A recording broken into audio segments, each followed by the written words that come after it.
Well, I've been sitting here for an hour, and you know who I've been waiting for? It's JQ. He's late again. Just late. You know what? I'm going to stop complaining and just drop that intro. Drop that intro. He knows this is an important podcast, and he's not here. He's late. He's late. He doesn't respect the progress. He doesn't respect the process. That damn JQ. Anyway, he should be here by the time this interview is. He should be here by the time I go through my my introduction and all that stuff. We shall see. Who knows? JQ be late to his own funeral. Tell you. 2023, he's been late 2 times. Late. Anyway, we got RC to talk about. Drop that intro.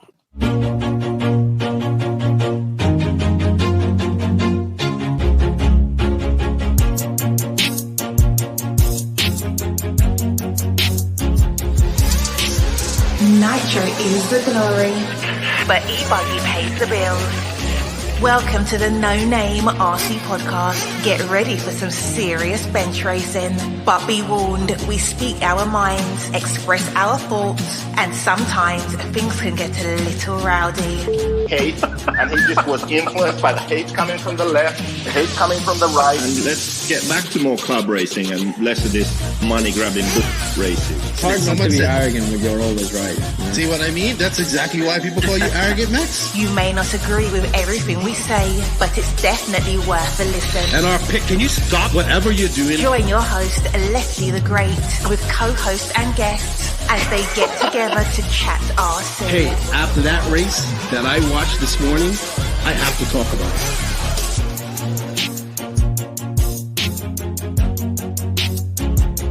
Here we go.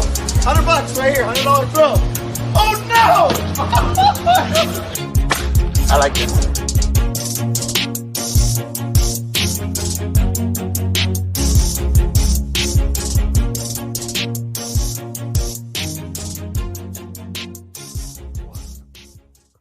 Yes, indeed. Nitro is the glory, but e-buggy pays the bills. What's going on, everybody? Welcome to episode number 220 of the No Name RC podcast.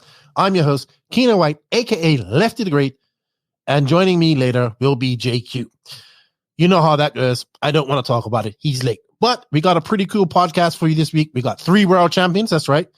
Jared Tebo joined us for a little one-on-one talk with me, him, and JQ. That's 3 people talking, but just him, JQ, and I. And then we bring on his team, his new teammates, the Viking David Ronnefalk, as well as Robert Badier, and we geek out over RC and Mayako and all that stuff. It's a really good chat. I really enjoyed talking with him. I actually listened more than talked, so that was good. But great chat with those guys. Thank you to Robert, and thank you to David, as well as Jared, for coming on and talking with us about RC. Jared talks a little bit about his SIC. I know everybody was looking for a full-fledged SIC recap this week, but I just, with this podcast, how we planned it, we had planned all this prior to SIC. So we do touch on it, but, I talked to Jared about it and get his opinions and what he thought. But you know what? We got a lot to talk about this week, but before we do that, I need to say thank you to all of you guys out there. Yes, all of you, the NNRC squad around the world. Without you, none of this is possible. Thank you for all the continued support.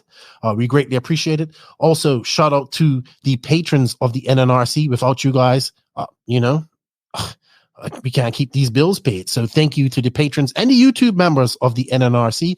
If you wish to be a patron or NNRC YouTube member, the links for that are in the written description of this podcast. The patrons actually getting very active. I'm posting a lot in there. So trying to make it very special in there for all the patrons. Thank you guys for your support. Also, thank you to all these awesome companies that support the podcast. They are our primary sponsor with InvisibleSpeed.net, Hitec RC, celebrating their 50th year. Congratulations to Hitec RC. TNR Fuels, we have the A-Main Challenge coming up this weekend. Sun Pedal USA, Mayako, Beach RC, Tekno RC, Lugs Racing Tires, Papa Willie's Traction Tonic, Ardent Imprint, RC Horse, Racecraft USA, House of RC. Shout out to Danny Paz. WRCE did a great job of covering the SIC event. RCGP. Shout out to David Ronnefalk of Ronnefalk Racing. Also give him his new IG and his Facebook alike because he lost all of that stuff. Shout out to JTP RC.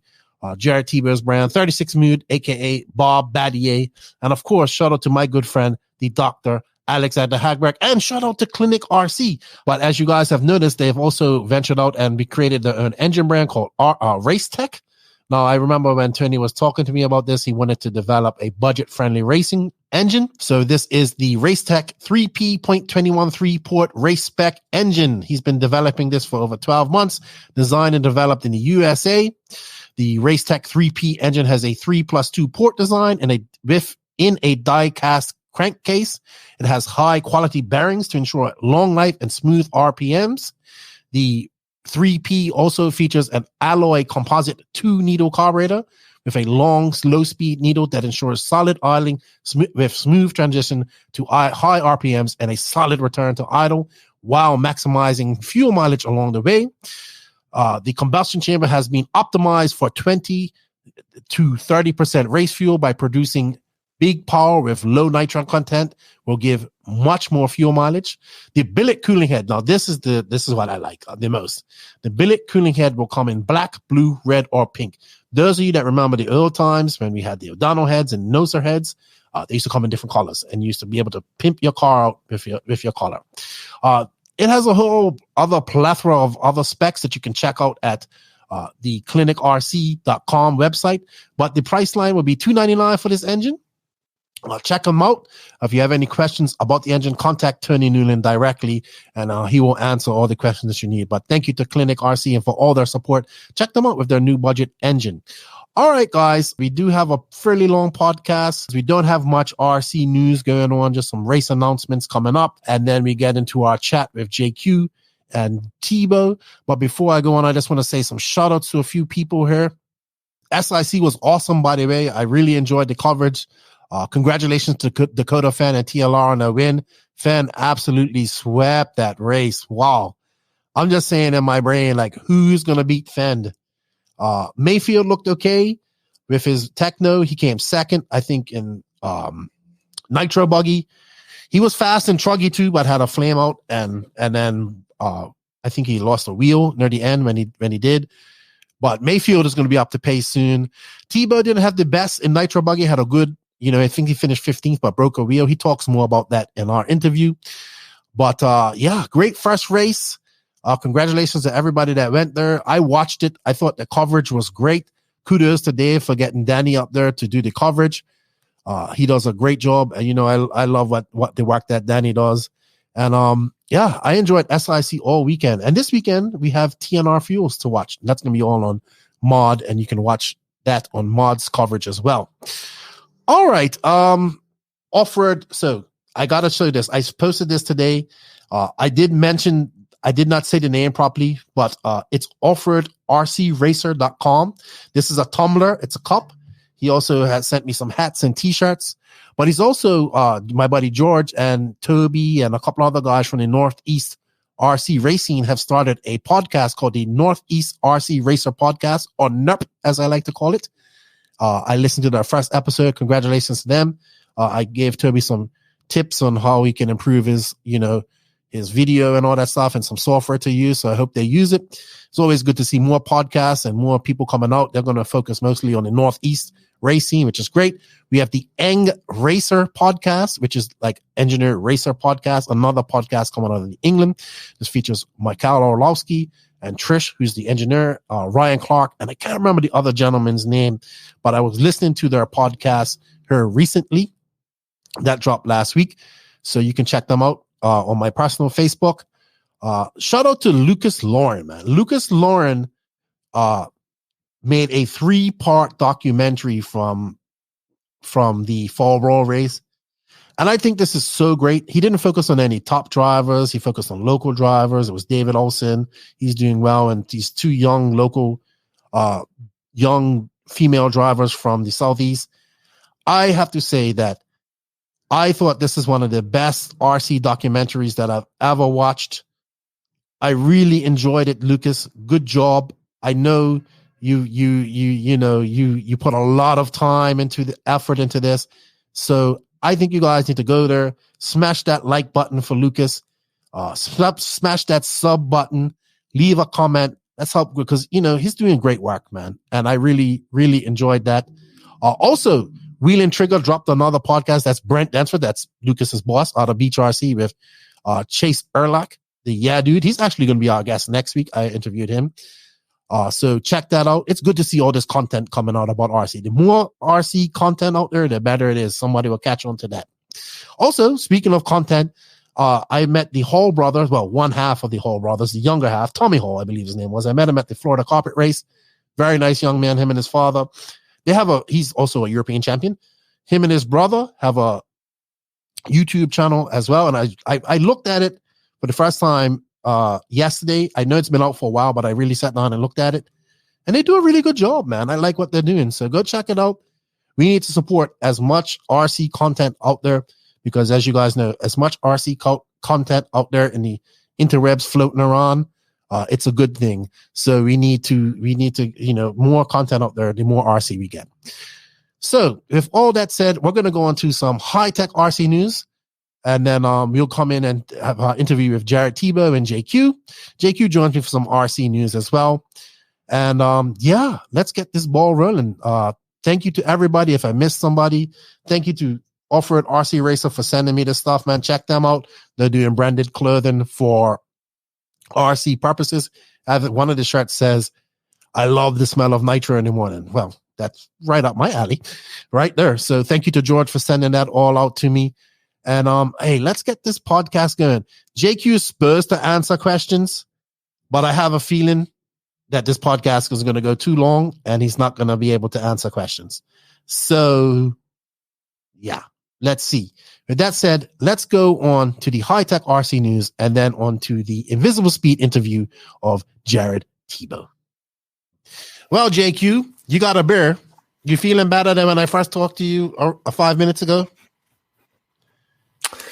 Yeah, much better now. Thank you. The reason why you're not feeling this is because you're late. The podcast starts when I arrive. I have told you this many times. I have no idea why I insist on being here on time and sitting around like an idiot for an hour waiting for you. I always say I'll take that time to do something. Anyway, it was half an hour. You know what? We got a lot to cover in this podcast. We got 3 world champions, a Village Idiot, and Lefty. But we have a little bit of RC news to talk about before we get on to our world champion chat. Notice that you are not included in the 3 world champions of that. You are definitely the Village Idiot in that title. You just know that, right? So I just wanted to say congratulations to Hitec, who is the sponsor of the Hitec RCD News. They're celebrating their golden anniversary as a world-renowned influential electronics manufacturer. They were founded in 1973. They're celebrating their 50th year of operation. They've been a big supporter of the NNRC and myself and continue to be a big supporter of the NNRC and RC.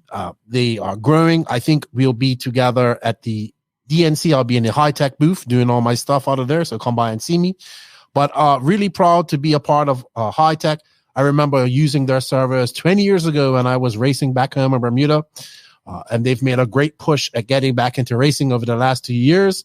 So it's awesome to see more racers coming back to Hitec and trusting in Hitec for their server and charging needs. Remember, 50 years of Hitec being in business. Congratulations. If you want to purchase some Hitec equipment, go to Hitec RCD / where to buy. And or if you're buying them from a hobby shop, just say you heard about it on the No Name RC podcast. Congratulations to Hitec on their 50th year of operation. JQ, a couple of things I want to talk about. We got the TNR Fuels A-Main Challenge this weekend. I heard it's going to be pretty big. We got Tebo going. Lutz. Oh, dude, did you see Lutz broke his foot at SIC? No. Yep, Tara Moshkin broke his foot. But he's going to be there. He might be there. Tebo's going. Rivkin's going there. Cavs out there for his new WRC. I'm hearing Mayfield's going to be there. You know, all that good stuff. Oh, JQ. Drake made the main at SIC. Drake actually drove a very good B main to bump up to the A main. I forgot to tell you that. But I don't want you to get your hopes up. because that doesn't mean that because Drake done well at SIC, that means you will do well with DNC and all this type of stuff. So don't get your hopes up. We have some RC news to talk about. I'm just hoping one day he grows up and starts racing 40 plus. And I hope IFMA makes 40 plus world championships and we can go and race each other there. No, you'll be in the 40 plus zone soon. Not too soon. Not yeah, but soon. That's my goal. Race Drake in 40 plus worlds. Okay, good. I think there will be a 40 plus worlds at some point.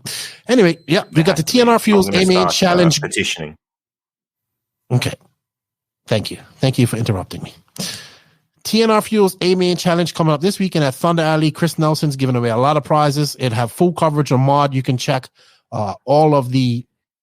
I'll be posting all the links on Facebook as well as in the Patreon as well. I'm going to post a lot of stuff on the Patreon as well, so check it out there. We have the Montpellier warm-up this weekend as well. JQ, the actual race is February 12th. Robert's going to that. I see that the SIGP is back. You went to this race, I believe, in China, right? The Sampadao factory? Yes. I did a few years ago. Ryan Lutz was there. Billy Easton was there. Billy Easton is racing again too. He was at this Clash of Champions race and that I was watching 10 scale race. So great. Yeah. And then we have the Philippine Masters coming up. And I heard you might be going to that too. Yeah, I don't know. Robert's going for sure. Me, I don't know yet. Interesting. No other real news than that coming out. I haven't really seen anything this week. I know we have a long podcast planned this week, so that's why I'm not going to delve too much into the RC news. As we go, we do have these 3 world champions and you coming on and me. But first, we have a little interview with your newest acquisition of the Mayako team, Tebo. We talked to him. We're going to talk to him about how his weekend went at SIC and his decision to join Mayako. And then we're going to have David and Robert come on. And we're going to have a little Mayako meeting, I guess, public meeting here to talk about what these guys want and just give people a little insight to what goes on in some of these things. So with that said, I don't have much high RC news. That's it. We're going to go right on to our interview with Jared Tebo that is brought to you by InvisibleSpeed.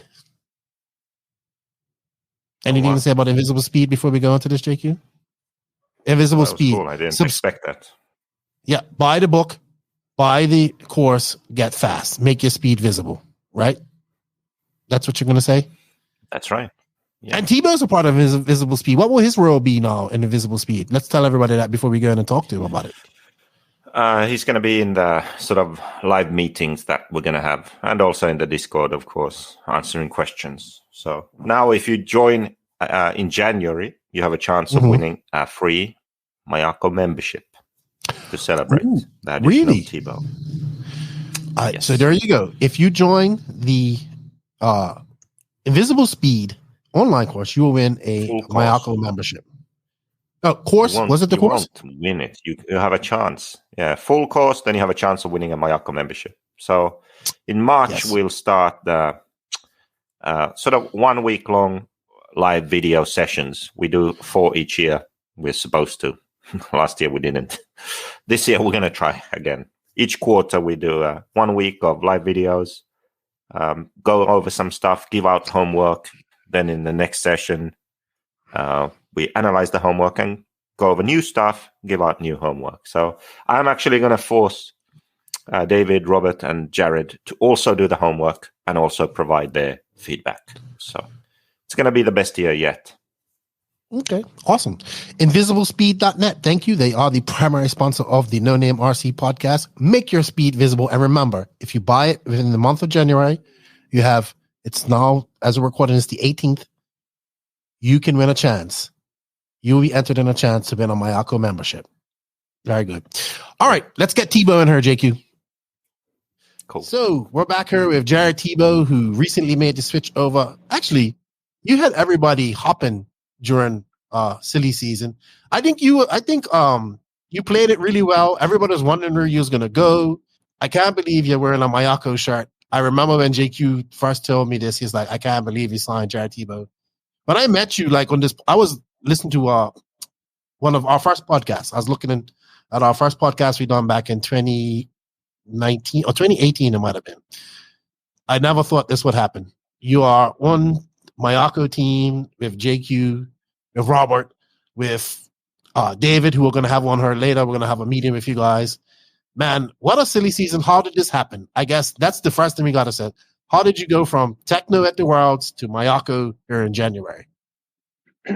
Yeah, definitely a situation that I didn't really see happening. Really how it happened was Joseph just reached out after Spain, and my plans was to just kind of stay with Tekno, keep kind of doing what I was doing. That was, I would say, the easier road. I was just, decently happy there and, getting paid to race and, doing all that stuff. I had kind of told them that was the last chassis sponsorship change that I really wanted to make. And, I was expecting to end my career at Tekno. And then that all kind of changed after Spain. I reached out to them and, was like, hey, let's start working on contract, renewal and stuff like that. And before Spain, they had kind of made it clear-ish to me that everything was good to go. So I wasn't expecting any type of change. And then, Joseph reached out to me and I was like, oh, I think I said, I'm not interested. And he was like, what does not mean? I'm like, well, it's not off the table for me, but I have plans to just stay with Tekno and just do that. If for some crazy reason that doesn't work out, then I would be interested. And, it turned out to where Tekno kind of replied to me like, oh, we're checking our options. And, that caught me off guard. Like, oh man, I don't really know what's going to happen. So then we started talking and then,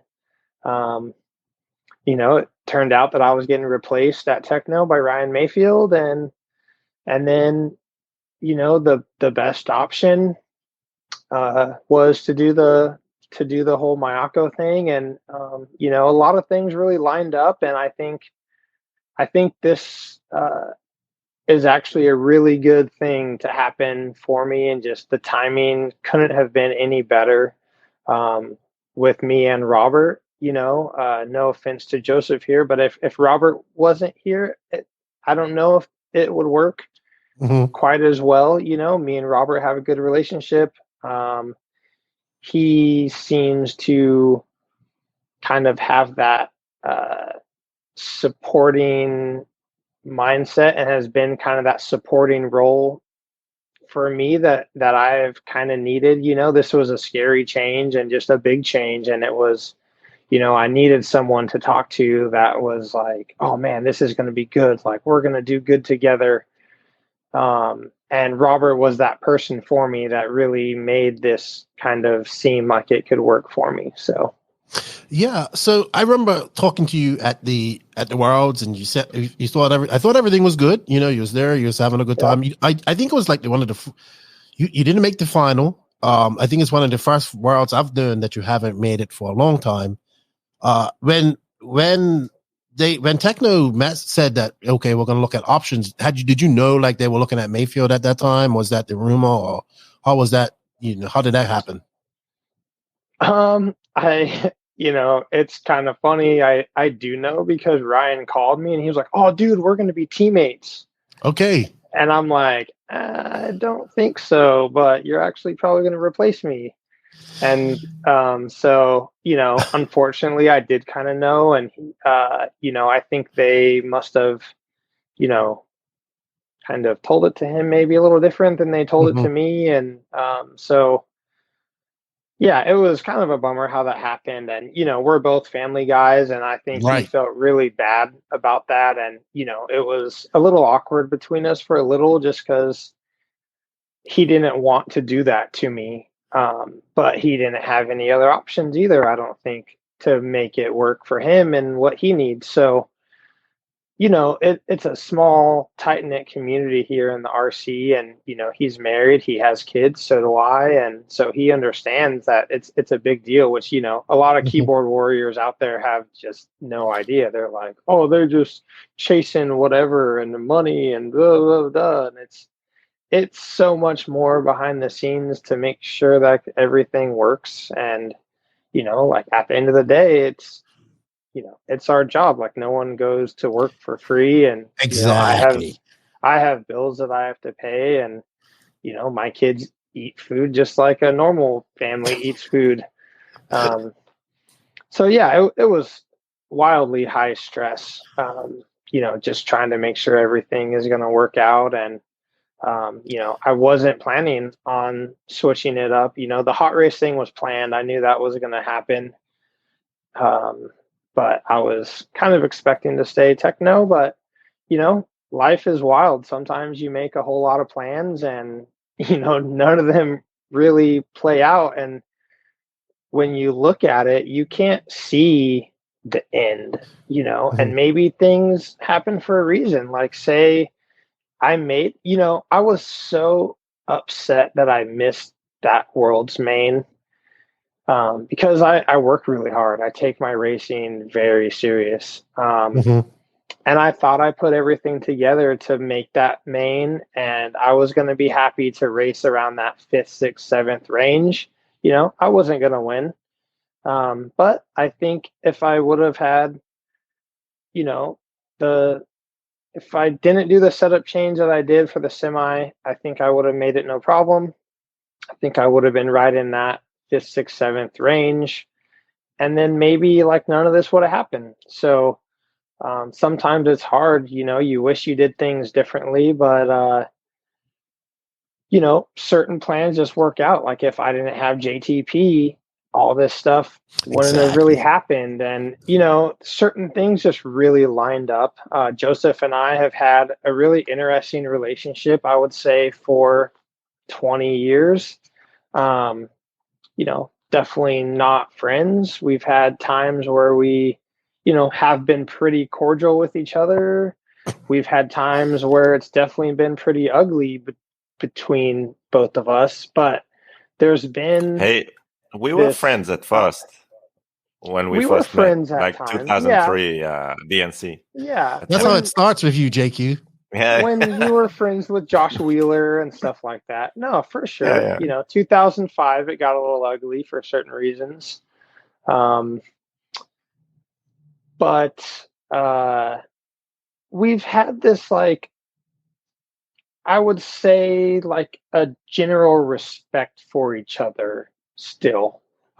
We've talked, he'll just like randomly message me sometimes. And, there's been times where I wasn't that nice back, or, we talk and maybe he wasn't that nice to me, but, it's never been like, I hate you, you hate me, this type of thing. So, I think this option was never, at least for me, it was never like completely off the table.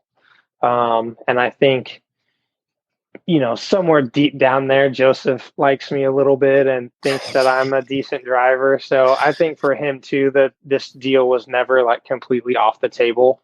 Obviously pretty unexpected for most, probably unexpected, a little bit for both of us, but everything lined up good. And I think it's actually a pretty good fit and a better fit than most people realize. Just a little bit that we have talked together, we do have some similarities as far as like, some personality stuff, just, being brutally honest sometimes when maybe you could say things a little bit differently. And that's been good for both of us and bad for both of us at different times in our lives. And, being misunderstood a little bit too. Like, I think Joseph is pretty misunderstood just as a human being. And that's an understatement, but well, and I've been just like misunderstood as well. On a very times. sort of basic level, as a human being. Yeah. Yeah. That's fine. He is definitely one of the most difficult people I've ever had the chance to figure it out. I've kind of figured him out now. He thinks I haven't, but I have. And also on top of that, not just rewinding it back. I want to reiterate, because a lot of people, like you said, I remember when MX went out of business. Well, you know what the thing with MX, and that affected you and Mayfield, Rivkin, all those guys running MX. And I think he was. I remember you came on the podcast and he was like, "That's like a big chunk of my money every month going in security and travel." I remember that MX was a big part of you guys' program. Yeah, in my pay, and that's a big deal. I think instantly. I think people don't understand. Like this is a job. You guys are the professional athletes of our sport, right? Our sport is very small. You guys are the professional athletes of our sport. You should get paid. You should get paid to do it. You know, the guys that have earned that should make a living doing your racing. I think there's still room for that in RC, but it's not just about making enough to get by. I think you have to also make enough to viably want to do this and not do something else, you know, because there's other jobs that you can make very good money at, more money than RC.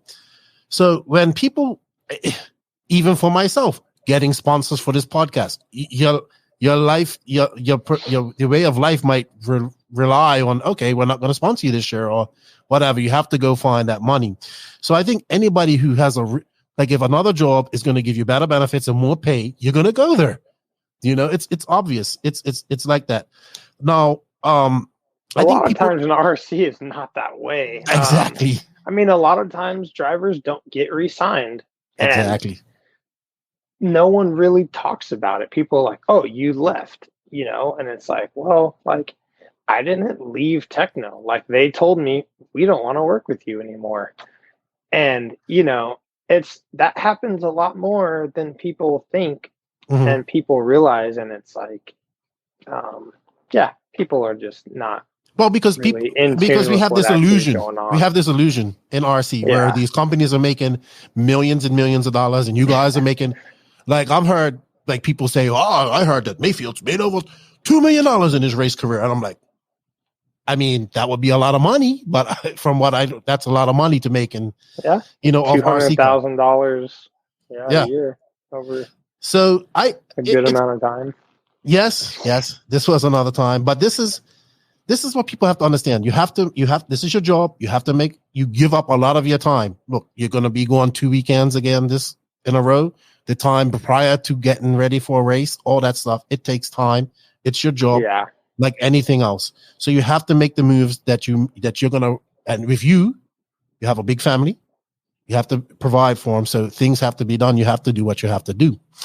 Honestly, I mean, one thing that I also heard was a bit like when Durango came about. Mm-hmm. Like Durango signed everyone, and that really was like with money, like just offering drivers money, and that's why they switched. So this isn't like that. Like Jared didn't switch to Mayako because we made some big offer and he signed. Like it's not for the money. This is different because the key point to the negotiations. I'm stressed on money right now. It definitely wasn't for more money.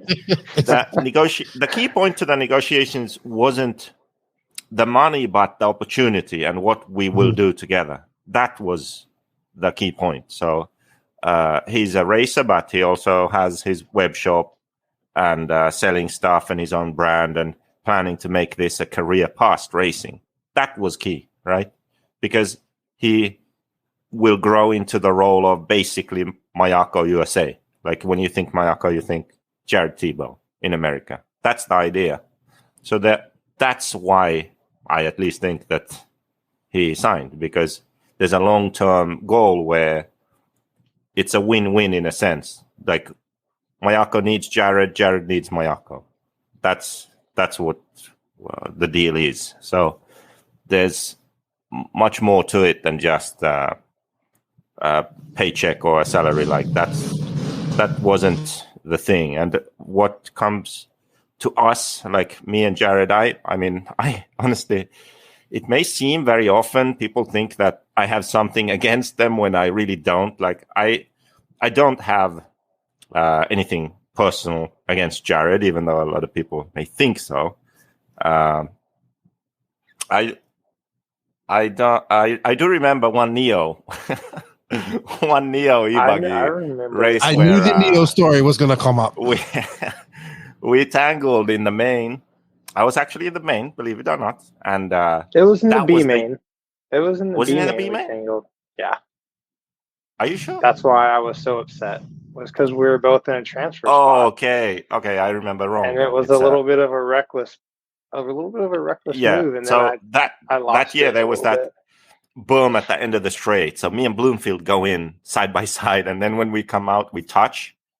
And Tebo had snuck down the inside, and when we touched, I like ping pong ball right into Tebo, and Tebo flies on the straight, and basically he's out. And then he waited for me. I don't even know that you were. I didn't even know that you tangled. See, I thought you just came across and was trying to block me up that jump and sit me onto the straightaway. Yeah. But, so anyway, yeah, then I did wait for you. Yeah, he waited for me to like come around again, and then he took me out at the end of the straight in that berm. So that's one. I never let off. Yeah, I remember that. So I go around the berm like this, and he just kept it pinned straight. Boom, perfect T-bone. T-bone. I flew into the T-boned you, I guess. Yeah, that was cool. Yeah, that was a low point. We got into it, got pretty heated afterwards. That was definitely a low point, I would say. Yeah, but things like that, like I'm just that kind of person where I don't really hold a grudge for those kind of things. Like you have to go sort of pretty deep to get me to hold a grudge against you, I would say. So I wouldn't worry about that. Okay. And I'll be honest with you. He was very excited to have you on because he just kept saying, "Oh, I can't believe Tebo's going to be driving a Mayako." That's what he just kept saying to me. He held that excitement away from me pretty good. So I couldn't really tell if he wanted me or not. He's good at masking it, trust me. But he was, I've no JQ. All right. You also made some switches to Ultimate engines. I kind of thought that was natural with your affiliation with Brent at Beach RC. You're a Beach RC driver, which is good. Ultimate's like blowing up in America. Hot Race is definitely one of the fastest, if not fastest wearing brands of tires in the world. And I would say it's probably in second behind JC in America right now. You have been on AKA forever. I remember you went to Proline for like a year, went back to AKA. That decision was to come, I think at the end of the year, you was probably like, yeah, I'm going to be doing Hot Race. Or you said before that. So when did that decision come up to change from AKA over to Hot Race? I mean, honestly, this Hot Race deal has been kind of in the works since like 2018. Me and Nicola have been friends for a while. He ran Kyosho and stuff. And so it's been in the works for a long time, just like the timing never really worked out. 2019, I was pretty much planning to run Hot Race, but Tekno told me that I couldn't, that they wanted me to stay on AKA. So that kind of derailed it a little bit. And then, with the Horizon and AKA thing and just last year just didn't go how it really should go as far as, for handling the racing side and everything like that. It was just something that was, had been in the works for a long time and something that we both wanted to happen. And the timing was finally just correct for it. Okay. Good stuff. How did you? So now, okay, let's move on a little bit further. You got the Mayako car. You did some testing. By the way, I had secret spy video of that from at Hobbyplex. Omaha. Yeah. Yes, you felt. Now, what really encouraged me is like I talked to like Shelby. He was all excited about it, and he's telling me how good you was doing and how you felt. So I've known Shelby for quite a long time. Nice guy. What's up, Shelby? Tampa lost, so no Tampa in the playoffs. They were sucked all year anyway. He's a football fan. He likes the Chiefs, though. Yeah, he's a Chiefs. Tampa beat Chiefs in Super Bowl. But you went on there, you went to Thornhill, and then you was confident enough to go to SIC 23 here recently. Tell us a little bit about that decision and how you felt when you first picked up the car and went driving it and all that stuff. I mean, Omaha went way better than expected. And I think that was like, it was maybe a good and bad thing. I put on like a setup that David had ran that was like high grip, and normally I don't feel comfortable in Omaha, and the car was literally incredible there. Shelby raced it, and he had his best race he's ever had. And then I drove it on Sunday, and it was like, oh my gosh, this car is insane. Like, I was ready to go race anyone, anywhere, and it just felt really good, which was a good thing. Mm-hmm. But, I think it was masked pretty heavily on just that's a really specific track. It is. And we just had like the correct setup that really worked there. Mm-hmm. So then, unfortunately, I didn't get my cars early enough to be able to run at my home track at all. Like, I can't really drive locally from December until April, which, is a downfall. It's not ideal. There's some tracks I can kind of go to, but I got to travel pretty far. So then, I was thinking I was going to go to Thornhill more, and it just didn't really work. Just everything was kind of delayed, and things, just with the hot race stuff and like the new website and trying to get all the Mayako stuff. And there was just so many moving pieces. I didn't get to really go to the track as much as I thought I was going to go to the track. And I kind of needed to make a decision on what races I was going to go to so I could book stuff. Just to be completely honest, like Joseph was pretty against me going to SIC. And then I was talking to Robert and some of the other Mako people, and it was just a little bit kind of, I think, lost in communication some. And, a lot of the Mako USA guys were really trying to get me to go to SIC. Should I have gone? Should I have not gone? I think it was really good that I went, because race conditions, you learn things that you just don't learn testing. I think that, like I have said before, maybe testing is not my strongest suit. And it's hard when you go run by yourself, because normally, if you don't have something to really base off of, like, I can outdrive some things, and it's like, oh man, my car feels pretty good. Like, I'm going around good. My lap times are good. So I didn't want to just try to do a bunch of testing and then show up to DNC and then just not really know like where I was going to stack up. People will forget my result at SIC most likely after this weekend. This is the truth, though. This is the truth. Results like disappear pretty quickly, just like wins disappear pretty quickly, And so I wanted to just see where I was going to stack up and just get that out of the way. Like I said, in my career, like, I don't need to prove anything. I've won plenty of races. I don't feel like I need to prove anything. If I have a bad race, like, yeah, it's a bummer, but it's not going to change my life.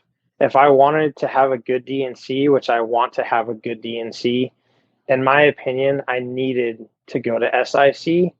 And honestly, having a bad SIC was probably better, because I know that now there's some things that I really need to focus on, and some key setup things that I really need to get figured out so that I'm comfortable in certain conditions.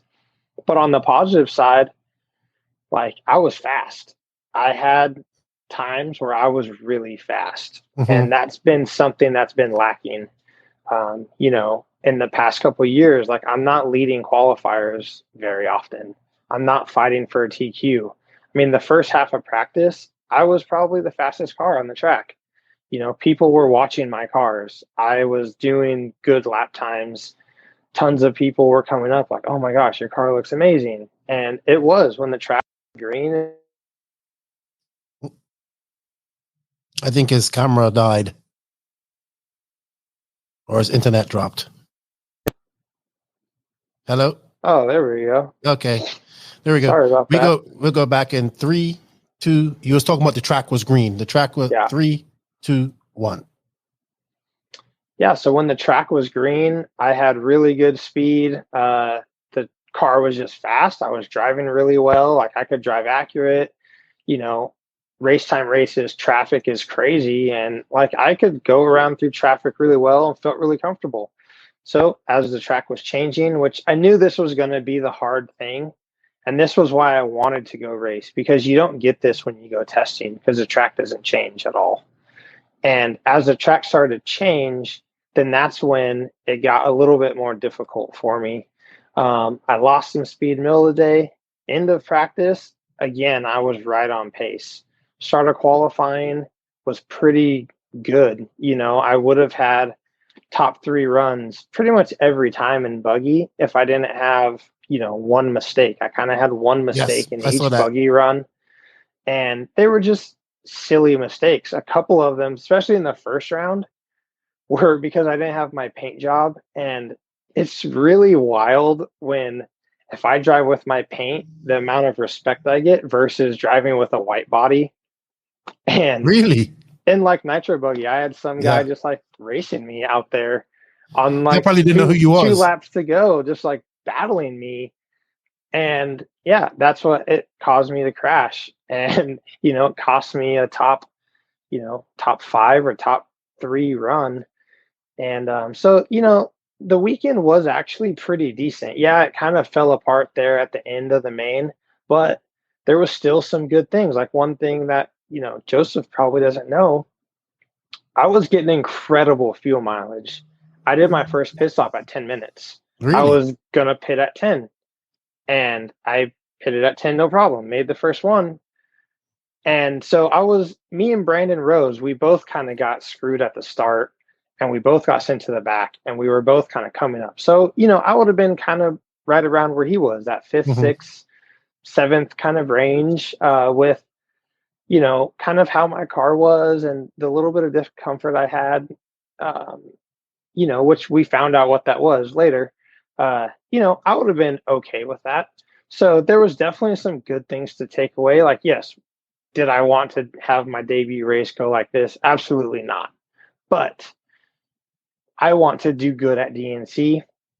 And so if it takes a 15th at SIC and a broken wheel in the main to make sure I podium DNC, I don't really care. Motivation. So that's kind of where I stood. I mean,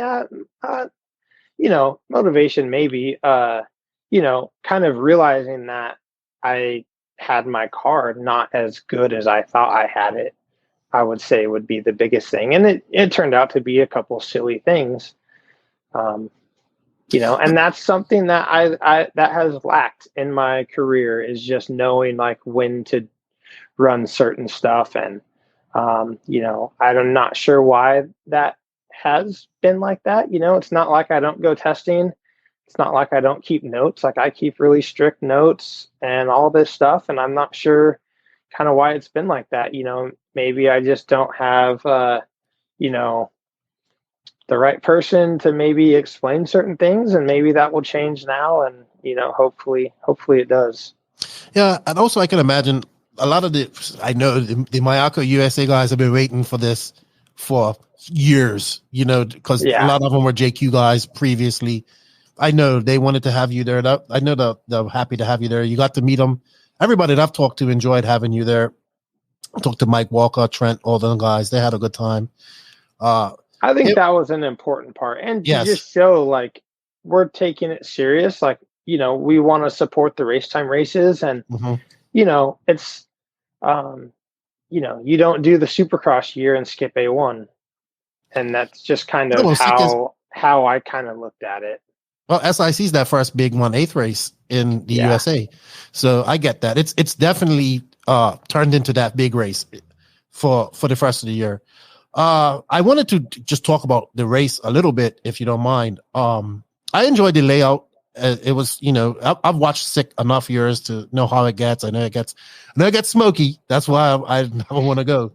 A lot of questions were there. Mayfield was, how was that? Like that dynamic, like Mayfield of your ex team and you over there. And then, in my opinion, I'll be honest with you guys, I think Phend is going to be very hard to beat this year, but he will be beaten.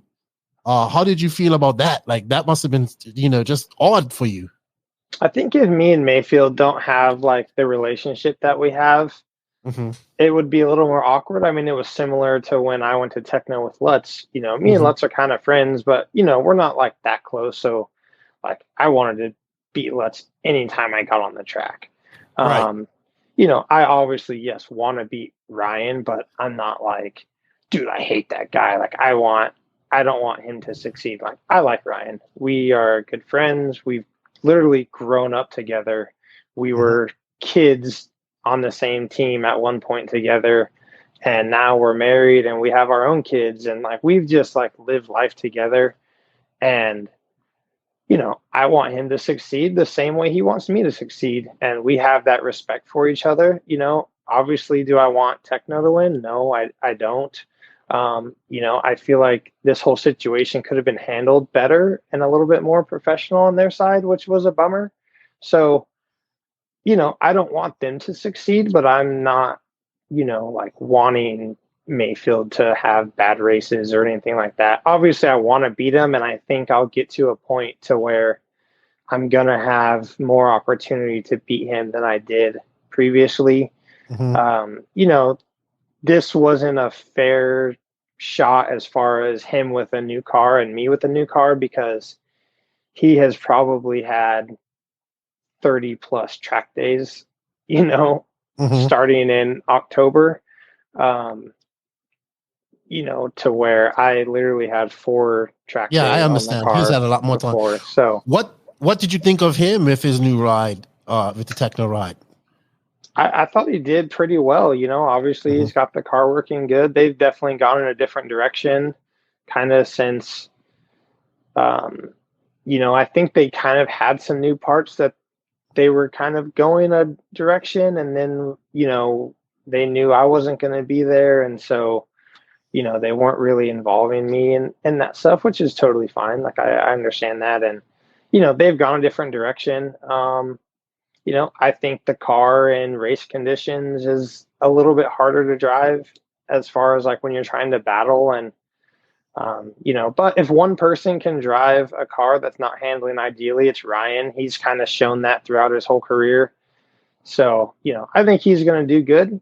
Do I want to beat him? Yes. Do I think I will be able to beat him? Yes, I do think I will at certain times. How about Phend, man? He's looking kind of untouchable at this moment. Do you think he's just... I have him as the best all-around driver. But I mean all-around, I think he can drive 8 scale and 10 scale anywhere and do well. People are saying when it goes outdoors, it's going to be different. But he won a nationals outdoors too. So I'm like...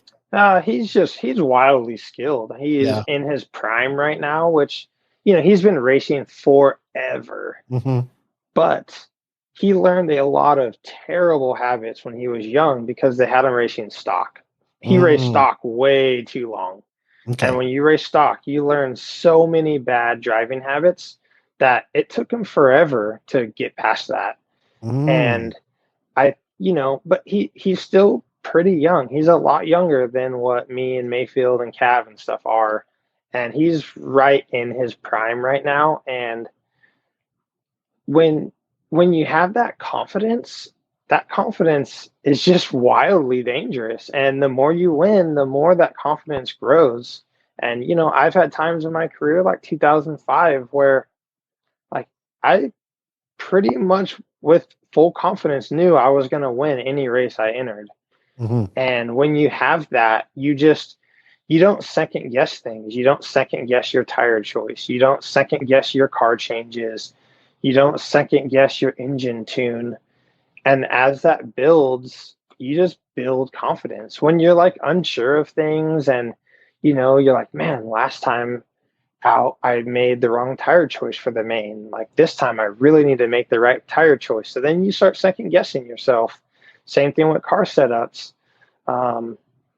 When you are making some of the choices that aren't what you need to be making, it's difficult to have that confidence to just start making the right choices. And like where he's at, he's so confident he can make the wrong choice and he doesn't even realize it.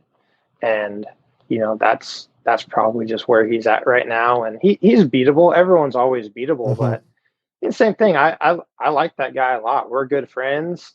No problem with him at all. He's a good, clean racer. I mean, we had a sick freaking battle at the start of Truggy. Oh, it was great. Sontag, Mike Sontag's pit. I think personally is what won that Truggy race for dude. That was so fast. I screwed up. He pitted like 2 laps later, and I kind of bobbled. Like my pit was good. My crew did a good job. I screwed up, and that's kind of how he passed in the pitting. But I mean, Mike does a great job too. Oh, it was fast. It was flying fast. My crew was awesome. But I had some good things like that Q2 of truck. When I TQ'd, Dakota had a higher percentage than me, and I always look at race percentages. And when Dakota gets 99%, he normally never loses. Mm-hmm. He normally has a lower percentage. Like a lot of his TQs are with 97, 98%.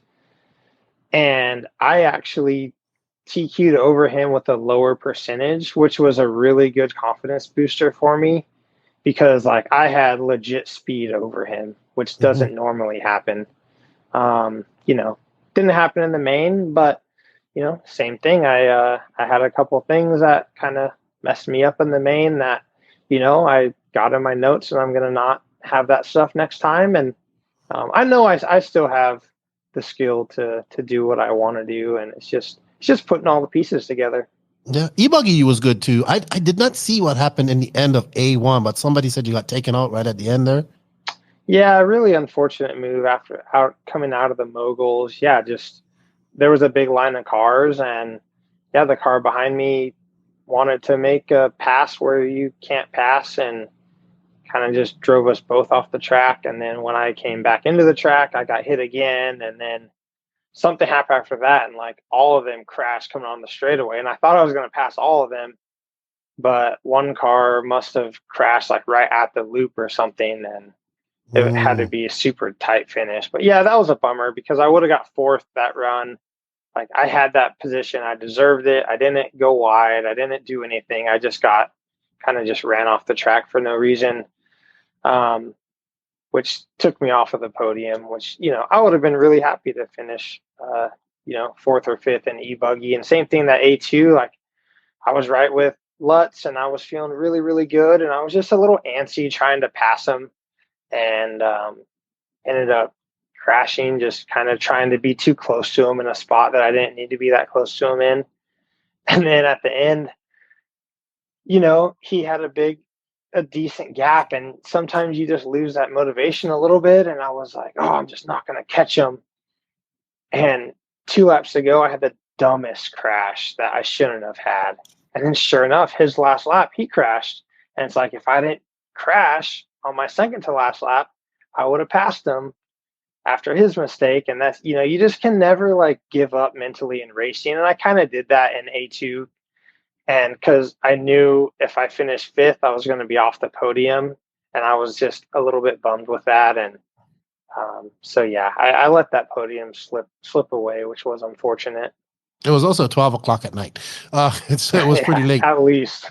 Yeah, and Lutz actually had a very good sick. He had a very good SIC, 3rd in Nitro Buggy, and I think he podium, no, 4th in Truggy. In E-Buggy. No, 4th in E-Buggy, yeah. Okay. I think people don't understand like that mid pack, like that 4th to 10th or even 12th now. It's rough, man. It's hard to get out of that. Like once you get in that mid pack really race, it's because everybody is just trying to go and they're trying to do the same thing that you're trying to do, get in front. And it's just so hard to maneuver through that mid pack range because those guys are fast, and they're not going to let you by easily. So it's very difficult. It's so that you either have to get on that front. You can get pack. shuffled back so easily in a track like that where there wasn't much crashing. Like that's kind of happening in Nitro Buggy. I just got, not taken out or anything like that, but just, one person crashes, you go like around a car to miss it, and then like someone goes inside, and then you get in the dust, and then someone else gets in the dust, and then you tangle. And then it's like you just get shuffled back, and there's just nothing that you can really do. Up front, there's just a little bit.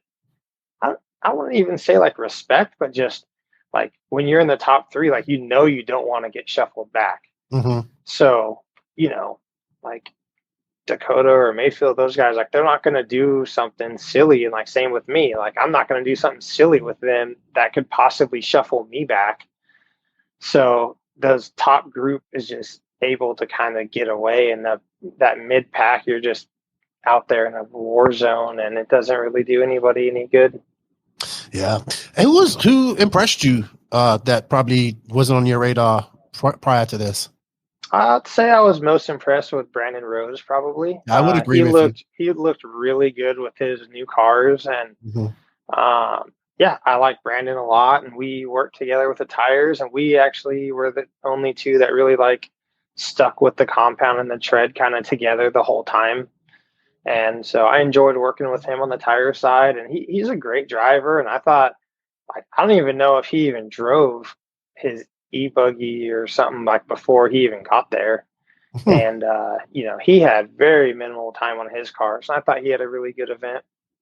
Yeah, I think he had I think Lee Setzer had a great event too. Yeah, he did. Very good event. Very good event. All right. I think, I wanted to, finish. I know you got to go. You got much time, but I think, how would you, JQ? You can answer this, or if you had any questions from SIC, you can chime in now because I'm going to get off of SIC. Did you have any, Joseph? No, not really. Okay, I wanted to talk about your transition to the Mayako. I thought it was well received. You saw a lot of kits. You've a lot of people have been talking to me that that know you. I think it's going to be good. How are you gonna? You're involved in the InvisibleSpeed stuff as well, so you're gonna have a lot of stuff going on here. All positive stuff, in my opinion. How do you feel your reception? I know there was a lot of people that were like, "What?" Like, couldn't believe that you was working with JQ. That was funny. That was funny to read the comments. But how has the reception been in general for your Mayako? And I mean, pretty good. I mean, you saw a lot of kids. I would say, honestly, the reception has been better than what I expected. Mm-hmm. I wasn't sure how people were going to take it. Like, if it was going to be kind of like negative. You're always going to have some people that are going to question what you're doing. I'm not going to call any of it haters or anything. You do have your haters. Like, I have my group of haters, and they're, those people are always loud. And so they seem like maybe sometimes it's a lot of people, but, one or two people see that much. Can be, I really didn't see that much. I expected to see a little bit more, just to be completely honest. Honestly, I saw a lot less than I expected. I think that reception was a lot more positive than what I expected. Yes. Yeah, the reception has been really good, and just as far as like people really wanting to join in and be a part of like what I have going on. I take a lot of pride in my JTP stuff, and just the amount of people that like have reached out, like, man, I want to drive a Mayako car. Like, I want to run JTP stuff. I want to support you with hot race tires. All of that stuff has been really, really encouraging, and has been quite a bit more than I expected, like early on. I expected that stuff, especially like for next year, like for 2024, to see like a whole year go by. But even just before anyone even saw me drive a car, to be like, dude, I want to join in on you. This looks awesome. This all sounds awesome. Like, can I be a part of it? That part has been really encouraging. Awesome. That's good stuff. Well, I know you got TNR coming up next, and then I'll see you guys all at DNC, but we got your teammates coming on to talk to us. Well, this title of this podcast is 3 World Champions, a Village Idiot and Lefty. So we have to have 3 world champions on. Did you want to reiterate anything before we move on to that part of the podcast? Or JQ, did you have any questions for Jared before we bring in Robert and David? No, we can move on. How about you, Jared? You all right with that? How's your wife taking this? She's going to be busy now, real busy. Yeah, this holiday season has been really tough on our family, actually. just the high stress with me and just the workload. I was doing those Tekno kits and things, and really just for some extra money, just because I wasn't sure kind of what was going to happen with all of this, and it was unfortunate just to have so much change happen during kind of that supposedly off time where just I've been working a lot too much, a little bit, to where the family's been sacrificed some, and but Megan, she's great. She understands. The kids, it's been harder with. There's been times recently where both my boys have told me like they hate my job and they wish I stopped racing RC, and why do I work so much, and why do I have to keep leaving? And that stuff's difficult to handle, and that's something that not everyone deals with racing, and not everyone understands, just kind of in this whole thing, like even just with Mayako and with Joseph and with Hot Race, and like if they want me to do something right away, like sometimes I can't just do it instantly. Like I homeschool my kids, and my wife, she works 3 days a week, and I have my website, and we have like all these things going on. So that's been really difficult to just balance. And, I haven't ridden my mountain bike in almost 2 months, which has not been that healthy for me. And just, staying up real late and things. So it's been a difficult time right now, just trying to balance everything, but I'm doing my best. I'm trying to work as hard as I can. And, there's definitely going to be some learning curves and growing pains along the way, but couldn't be happier to be joining with David and Robert. I like those guys both a lot. I respect those guys a whole lot. We're good friends. We've known each other for a very long time. And I'm excited for this opportunity. A lot of things had to line up for all this to happen. And I feel like it was really kind of meant to happen the way that it did. And just, I'm excited. I feel like it's the right thing to do. And the timing was just too good to be just like random coincidence. So I'm pretty happy about it. Sweet, man. I'm excited to see you there, and I'm excited to see you excited. And even Joe JQ's there staring into space. He's excited too. That's his excited face. And I'm not. Also, I'm going to give you a tip. When you deal with JQ, write down every compliment that he gives you, because it's not going to be many, and write down the dates and time, because you got to. I've already learned that a little bit. So. I have five. I have five compliments from JQ in 5 years of working with him, one per year. So I don't want to be too easy. No. All right. Let's get your teammates in here. Let's get the super team in here and have a chat with them. Thank you for being honest about SIC and all that stuff, Jared. And you always been honest when you come on these podcasts. And we look forward to seeing what you do this year. But let's bring in your teammates right now. So, as the title of this podcast says, we're here with 3 world champions, a Village Idiot and Lefty. So, introducing our 3 world champions. If you don't know who they are Jared Tebo, David the Viking Ronnefalk, and Bob over there. Robert Badier, our good friend who I got to be really close with, and he got the new nickname. He actually got quite a few nicknames in South America, but Bob is the one that I like the most.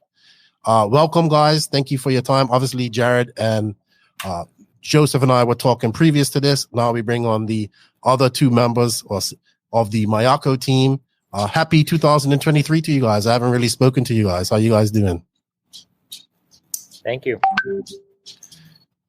Yeah, doing great. Happy to be in the new year with the new team and everything. Thanks for having me on. Bob, why are your eyes closed? Everything okay, man? You look tired, Bob. Are you tired? No, it's okay. Just okay. All right. He's stressed out because he's now been working with me for a month, I think. I'm more stressed. Yeah, more than a month already.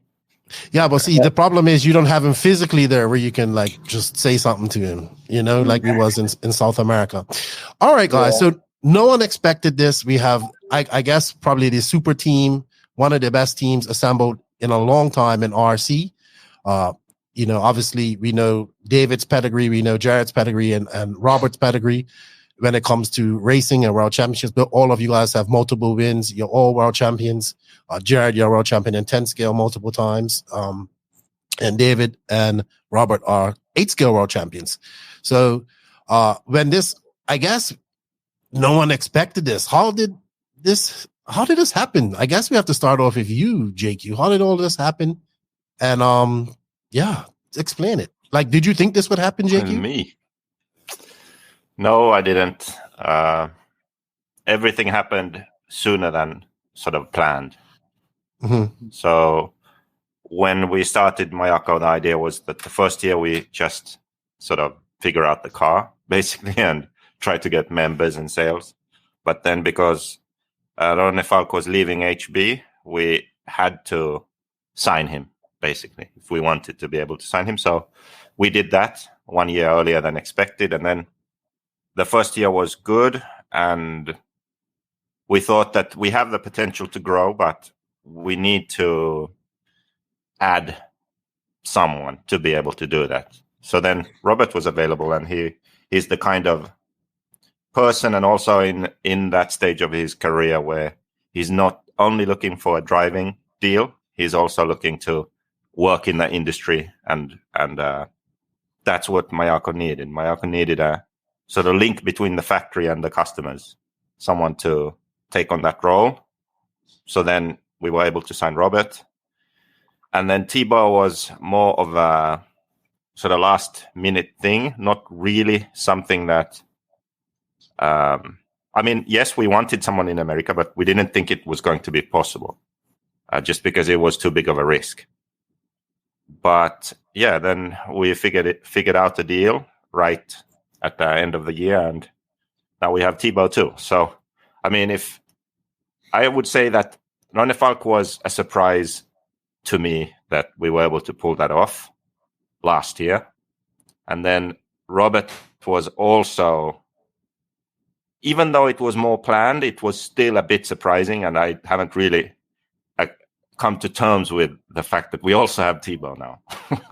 So I think maybe after DNC, then it will sink in. Yeah, I remember, obviously, I knew this was happening maybe in South America, and I just remember you saying, I can't believe it. I can't believe it constantly. Yeah. And I was just like, yeah, well, it's happening, so let's do it. David, long time. You haven't been on her for a while. I think prior to the Worlds, I haven't had you on her to talk about it, but you were the first one to join Mayako. Obviously, that was about over a year ago. We did it on the podcast. I guess the similar questions. Why did you join? What did you expect, and how has it worked out for you? Well, it was just the right timing. Happened to be that I was going to leave HB, basically because Adrian and Oscar was starting this new brand, and everything. Obviously, he's my mechanic and also a mentor for me since a very, very long time, and I wanted to be part of that. So then the only really solution was to leave HB because otherwise there would be a conflict there. So at the same time, Mayako was kind of establishing themselves, and I got the opportunity to have a meeting with JQ at the Buggyland race in Spain. He kind of gave the whole idea of the project, so I could get a better view of what it was, as it's pretty different from anything else out there, I would say. Something I was excited of. I've always had respect for JQ for what he's done in the industry.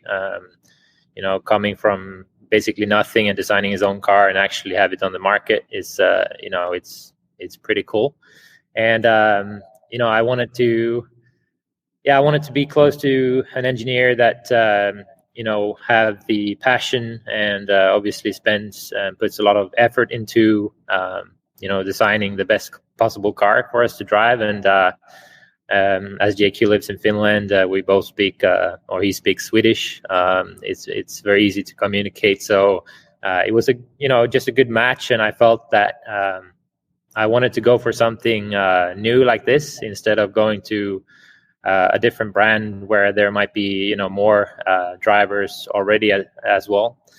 So obviously, I didn't expect the results we got in year one, but we put in a lot of effort there in the USA on the first race of the year at the DNC. We spent 5 weeks prior to that event just testing and going through everything, so I would,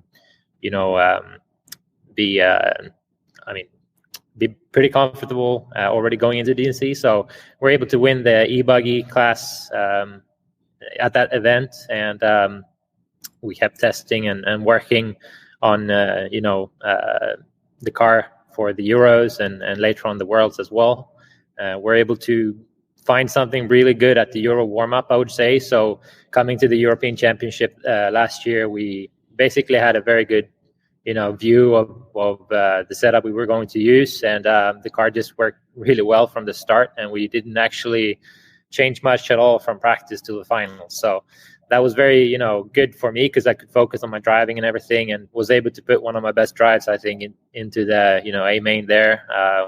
Basically didn't do any big mistake. I had a little bit of a roll, but didn't lose much, so we're able to win the European Championship for a third time in the Nitro class. So that was obviously nothing that I expected, going into year one with a new brand and a new car and new everything like this. But like I said, a lot of dedication from everyone in the team, with Joseph, of course, getting us the stuff that we asked for and tested as well together, and then also with Adrian putting a good effort on the engine side of things. So really happy about that. We're close to get the world title as well, but considering where we were in the semifinal, I'm really happy being second in the end of the main there. I felt like I had it with 10 minutes to go, but made a mistake coming up the straight that kind of cost me 5-6 seconds, and that was enough for Davide to be able to kind of keep the car on the wheels for the last couple of minutes and bring his second title home. So that was a bummer, but overall, I'm really, really pleased over my first year here, and it's going to be an exciting future with these two guys in the team as well. Yeah, I'm really speechless, but I was speechless in that 1 hour main, and I think I had to go sit down for about 10 minutes after that. It was heartbreaking. You also did well in RCGP. You drove very well. I mean, I remember. I think one thing that sticks out in my brain was you didn't have a great race in Italy, right? You did at Gusago. You didn't have a great race. Ampus was really good, and JCC and Ongaro were just really fast there. I remember you was washing your tires, and I went, "Hey, are you good?" And you looked at me and smiled. Hey, I didn't win a race the first year when I joined HB, and then I won the Worlds. I'm not worried. And I was just like, man, this guy's got confidence. So that in turn gave me confidence. But also what I think people don't understand is you've also been working. One thing I think all three of you guys share in common is you're also working with your own shop, the DR race shop, got your track in the back. You've grown the brand there in Sweden. I remember there were guys that traveled from Sweden. We had to stay in the same hotel. They came to watch you race and whatnot and watch the Worlds. And I was talking to them, and it seems like you got a very good thing going there in Sweden. I know the market's probably not as big as Spain, America, and stuff, but it looks like you got something going there. It's a good bit of drivers. I saw from the video and pictures that JQ was there. So you're also busy selling parts, running a shop, doing all that stuff as well. Yeah, I'm trying to, help the brand to grow.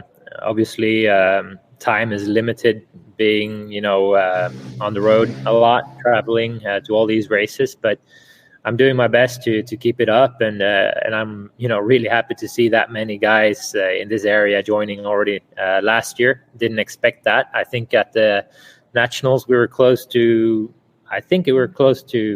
between 15 and 20 cars. That was out of like 40, 45 cars, so that wasn't bad at all. Obviously have a good following here, the market is not big, as you said, but trying the best to keep the brand growing, and I think that we have something good going on. So I'm excited to see many more people join now as these two guys are here as well. Yes. Very exciting times. I guess we'll see you again at the next race will be DNC, correct? Yeah, Okay. I will be doing the Euro Touring Series next week, touring car, and then 2 weeks later I fly out to US for a week of practice, or a couple of days of practice before the DNC starts. Okay, and I know the world's asking, and you will be at the 10 scale worlds, correct? That's the plan as of right now. I don't know with what cars or anything, but the plan is to go, and we'll see. I'll probably just run whatever car we decide to go with, basically. Sweet. Thank you. Let's go over to my good buddy Bob, who was second on the line here. Robert, you're muted. Let me unmute you. Yeah. I did. What's up, Robert? Now you look tired. No, I feel okay, man. Okay. I look tired. I looked more tired last week with Chinese and JQ. sleeping like 5 hours a day or 4 hours a day. So now it's okay. All right. So this was no surprise to me. I mean, I always figured that you and JQ would be working together at some point. Did you expect it to be so soon and with Mayako? I don't know. Since Mayako started, I really was interested about the brand and how they approach to the RC people. Like, I think it's a completely different way of RC brand, I would say. So that was something I really liked so much. But I had a Mugen contract also on that time, so it was too difficult, to be honest. And yeah, it's more. I mean, the car for sure is proven that it goes. It's fast, and the car can win anything, as David did last year. So in so many races. But I think the more important is about how Mayako gets to people, like how people can directly talk to all of us, or just to have meetings like every week, and just to have any help from any of us, not only we four, only also all other staff or service centers from Mayako that are there to help people. So I think all these things together interested me so much. And then for sure, I mean, I know Joseph since like 20 years ago now, so it's a long time. And yeah, I always said I always liked him. It's something I always said when I was driving any other brand, so it's not something that I was worried to say. But yes, I mean, I was quite comfortable about knowing that I will be Mayako. Then at some point I was like, oh, maybe I will not join. I don't know what happened exactly, but it was like close to not to happen. And then, yeah, it came back again. And then I'm here, just as Joseph said, it's ending my career now. I want still a little bit, couple of years more, something like that, just to try to beat David and Jared on some point. That's good. We need a little bit of competition there. Yeah, but yeah, the most important is about the role I'm doing. I'm enjoying so much, even if I'm not sleeping 100%, and my girlfriend is a little bit angry sometimes that I work too much. But yeah, I like a lot what I'm doing now. I think the staff behind Mayako, we all four, and Scott, Bowman, and all these guys are working awesome. And I think we have everything to achieve our goals. And to be honest, I think Mayako will be one of the most popular brands soon on the RC. So I think we are on a good point. Yeah. Also, I think after a month or 3 weeks with us on the South America tour, maybe after the first couple of days, you was second guessing yourself, but it kind of worked out. I witnessed your work ethic right there myself. So if you wasn't, you're like, let's go to the track. You like I was watching you enjoy being at the track. Like, this is, yes, you have to be on your phone and doing all this type of stuff, but I generally said, oh, like, this guy still enjoys racing his RC car.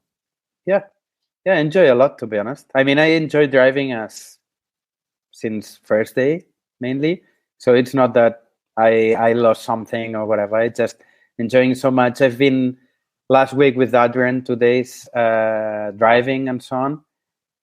And some of the fuel tanks I made, it was like just for fun, just to drive. I mean, it was many time ago that I didn't do this. I was just making fuel tanks to test something and just to improve something, or I don't know, whatever we need to do and so on. But this time I was like, I would say even 5 or 6 fuel tanks, like just enjoying driving. I said like, oh, I like that. So yeah, it's like, I mean, then racing, it's complicated and anything can happen for sure. We are like 10 or 15 guys that if you have everything on point, you will be able to win. And if not, you will lose that 10th that maybe you will not be able to win. But at least if you start the race enjoying driving and you're happy with it and the package and everything works, and you have Joseph behind like helping and the guy who really knows about the car and so on, I think it's a good point for all of us. So I think we have to enjoy that moment. And I'm sure we will do it. Looking forward to start DNC. Yes. Also, what immediate effect in South America, if you coming on board, you're going off to Montpellier this weekend for the warm-up, but that is in South America. Then you come back, then you're off to Uruguay next weekend to Tico, which is reopened, which will be great.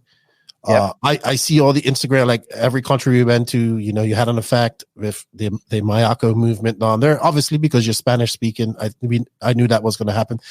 There's a market down there. We need to pay some attention to them. I love South America. I had a blast. Are you seeing it in Spain as well?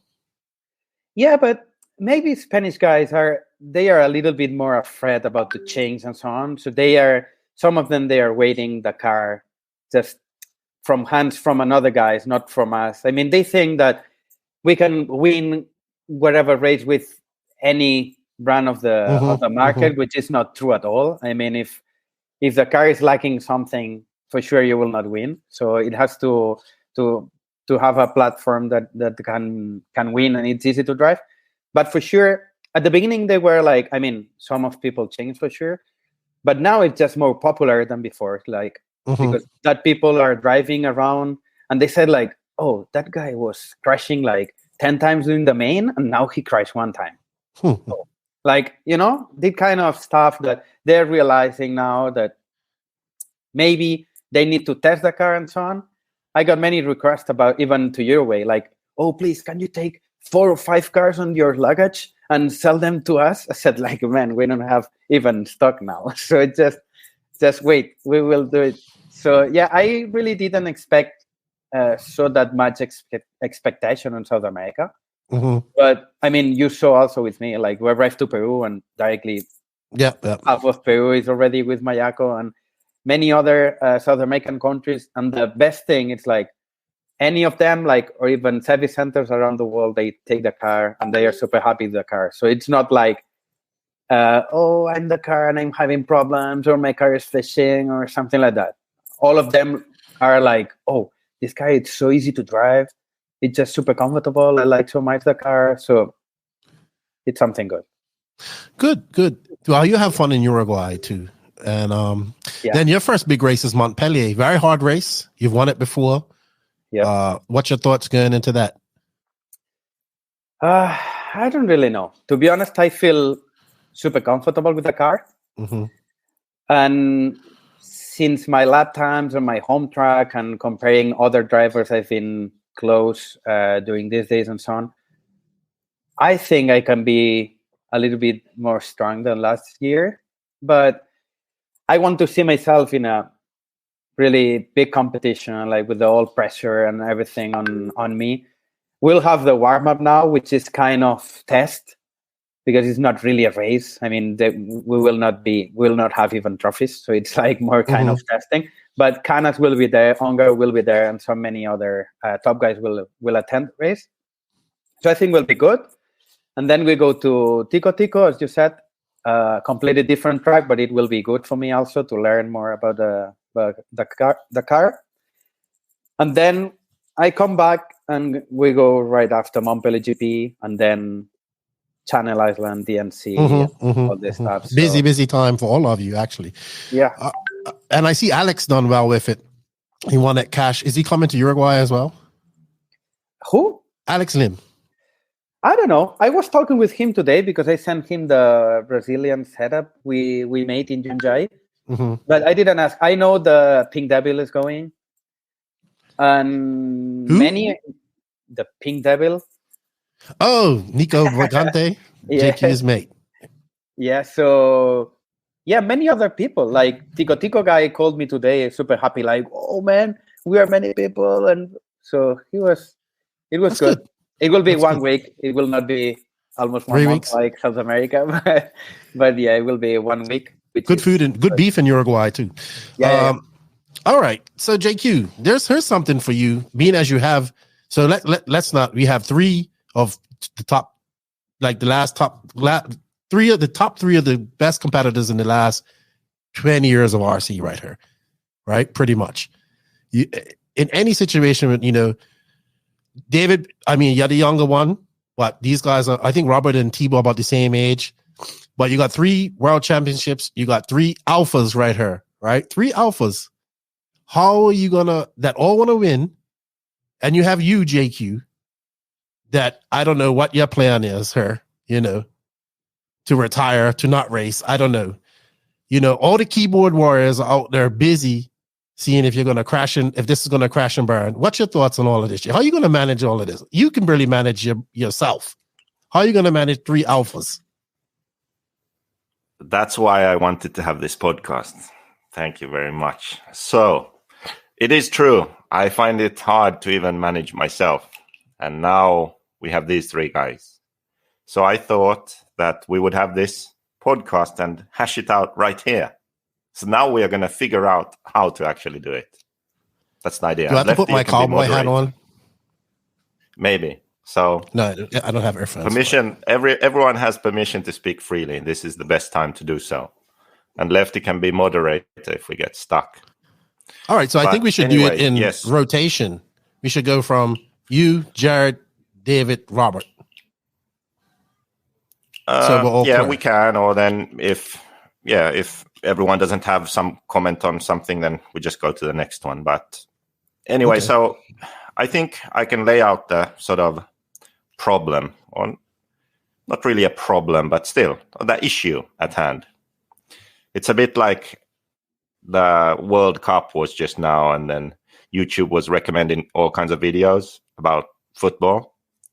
And I watched some, and there were some interesting ones about some teams when they had basically all the stars, Neymar and Messi and this guy and that guy. And when you look at it on paper, it's amazing. Like, oh my God, they have everyone. But then they didn't perform as well. And I would say that has a lot to do with ego. Because when you have a team that has 3 stars, 3 people who all think that they are number one, when they have to play as a team, that's when it gets difficult.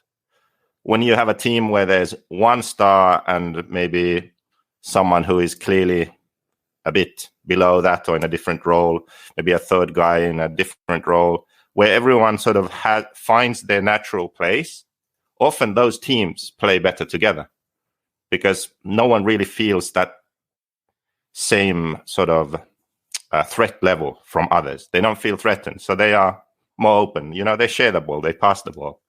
And that's the first topic for today. So if we are going to make this work, we have to work together. I strongly believe that.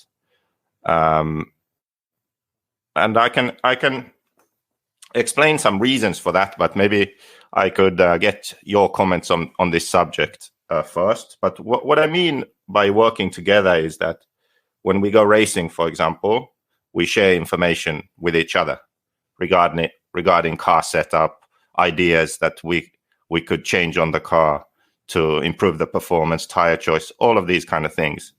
So, why don't you give your comments on this? You have in the past also raced on teams with many top drivers. So what has your experience been, and what sort of thoughts do you have now for Mayako? That's to me.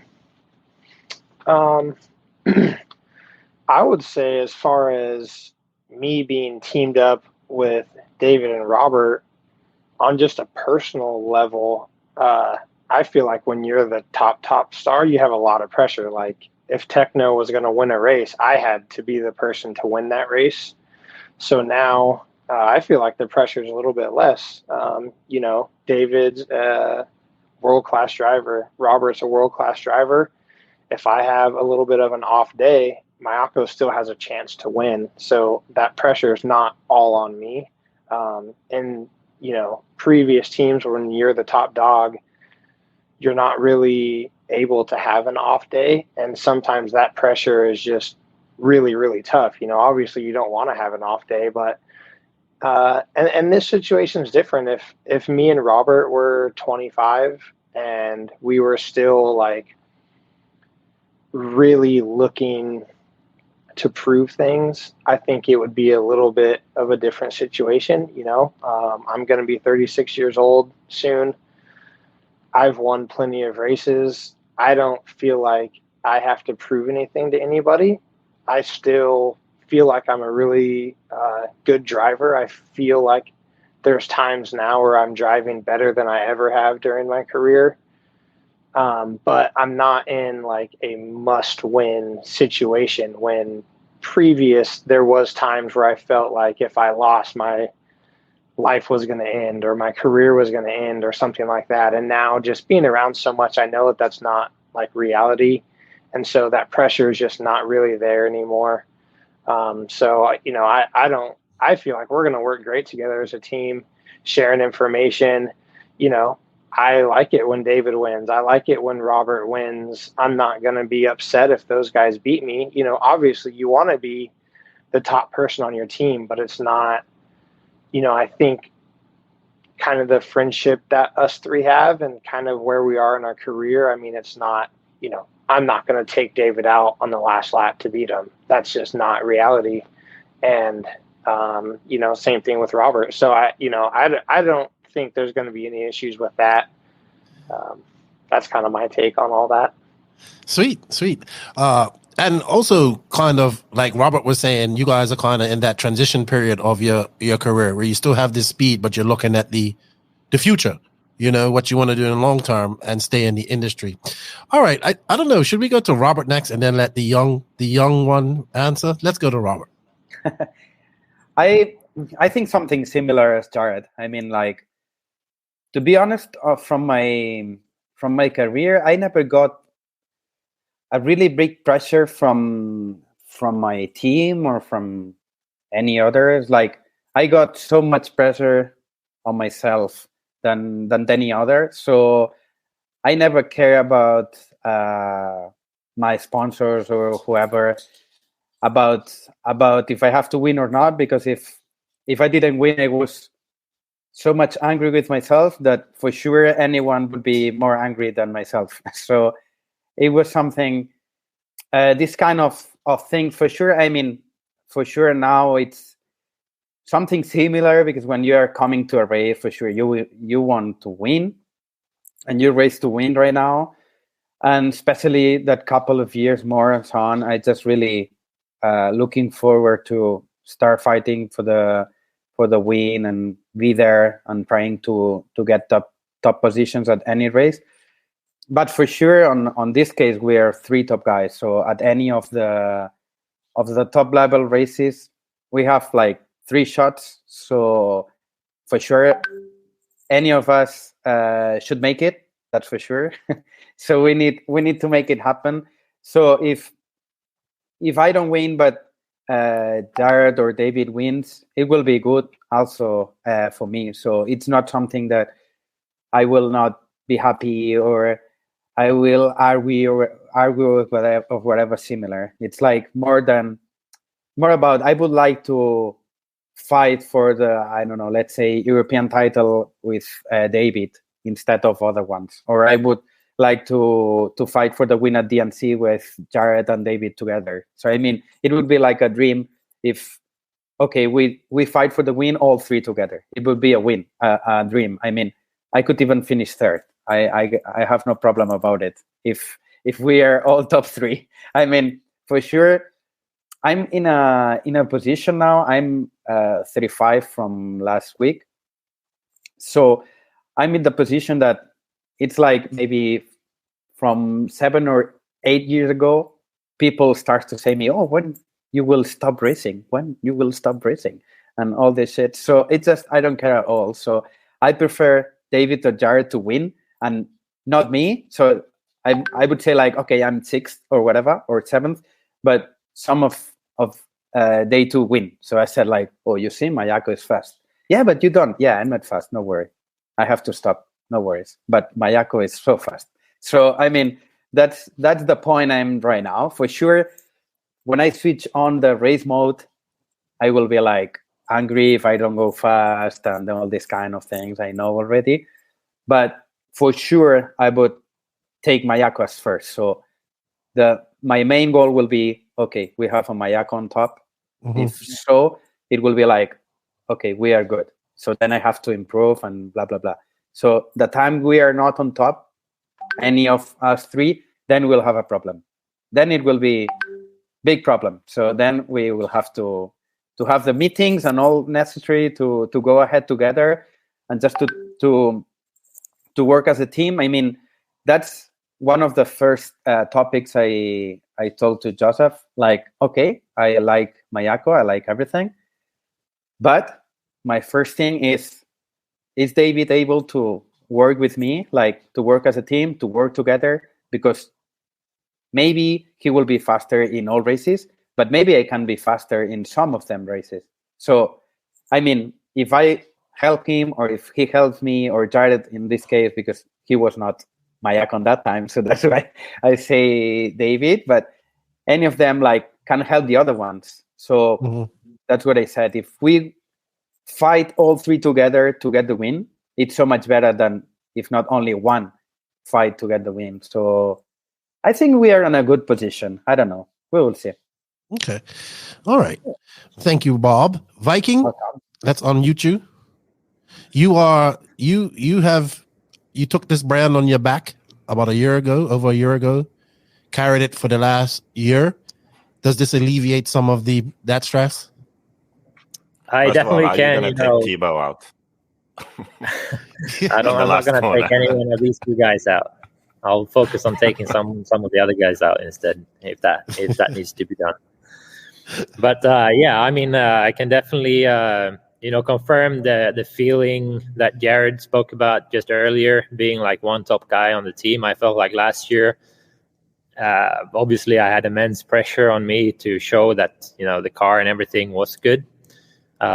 Luckily, already after that couple of weeks in US and also later on that spring before the Euros, I felt really good with the car. So I knew that the car wasn't going to be the issue. Now it was just about making sure nothing fell apart during the races and just tried to drive as good as I could. But I definitely felt pressure to show the potential of the car.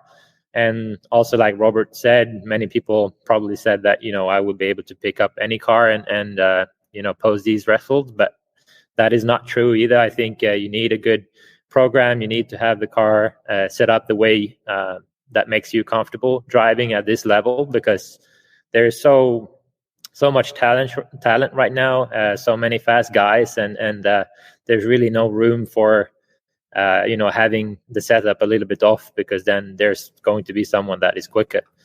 So yeah, definitely felt a lot of pressure last year, but with the confidence I had in the car, I knew that the wrestles that we achieved was possible. And it just so happened to be that day on main day at the Euros, I was able to put in that drive that got me the European title. And I kind of felt like after the semifinal at the Worlds, I felt like obviously that wasn't my goal to be starting 11th. I wanted to be further up the grid to be able to have a shot at it. I didn't feel like I was going to have a shot at it moving into the main. We made some gamble on the tire compound, etc., that really worked out for us. And right after 2 corners exiting the pit lane there, I definitely felt comfortable with the car. The car was, reacting the way I wanted it to. And I told Adrian over the headset that that I felt like it was, it would be possible to get up there and fight for the win, because we also had a good fuel strategy for that race. But regarding, I'm pretty, I would say, as I'm the younger of us 3, I still, I have still things to learn from these 2. They've been around a little bit longer than I have, even though I've been racing those guys for a very long time too now. But there's definitely things that you can pick up and learn. And I think that, my relation, with Jared and Robert has always been good. I think me and Robert have had great battles, tough ones for sure, but, great battles on the track. Me and Jared have, some experience together in the Kyosho team as well. Obviously, I was really young at the time as well. And we only did, a couple of races every year together, but always had a good time with him and Pilars and the guys when I came over there.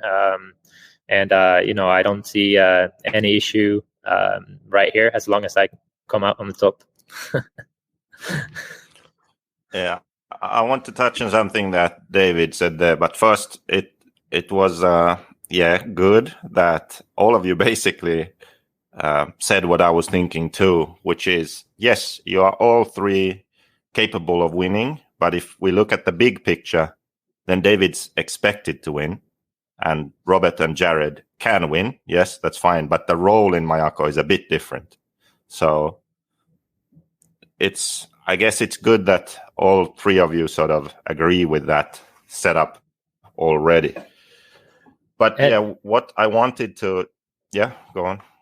Yeah, if I can pitch in with something, it would be like, I would also, rather work together during the races, making sure that all of us 3 are in the top, helping each other out with the setup, etc., to get there. And, if all of us are feeling good with the cars, I much rather beat those good 2 guys, knowing that they also have, good stuff.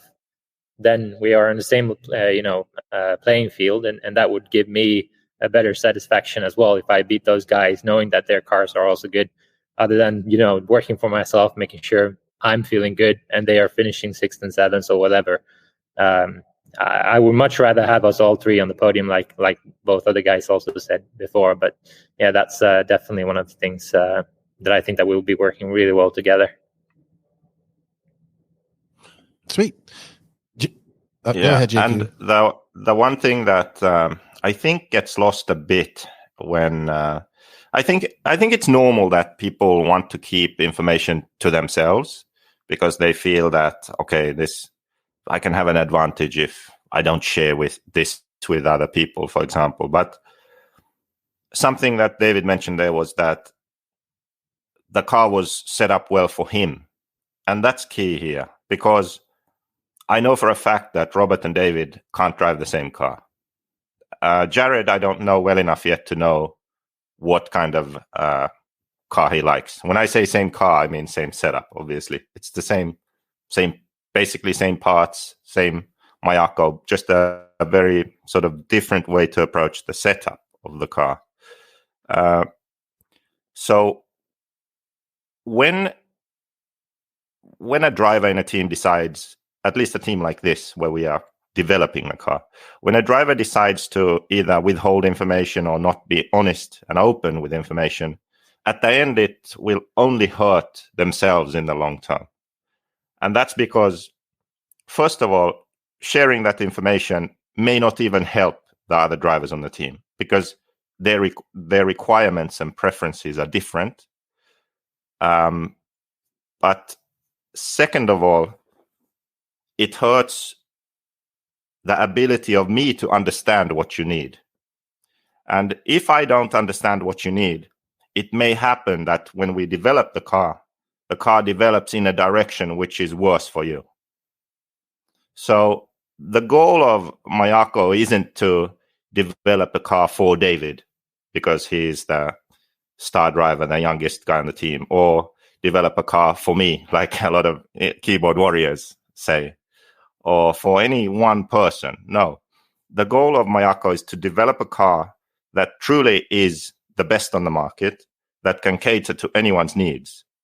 And we have a good situation here because we have 3 really good drivers with different needs. So if that one car can work for all of you, it will be much more likely also to work for all the people out there who could potentially buy and race the car. So that's also one thing to consider on this topic of sharing information and being open about everything and communicating what you like, what you don't like.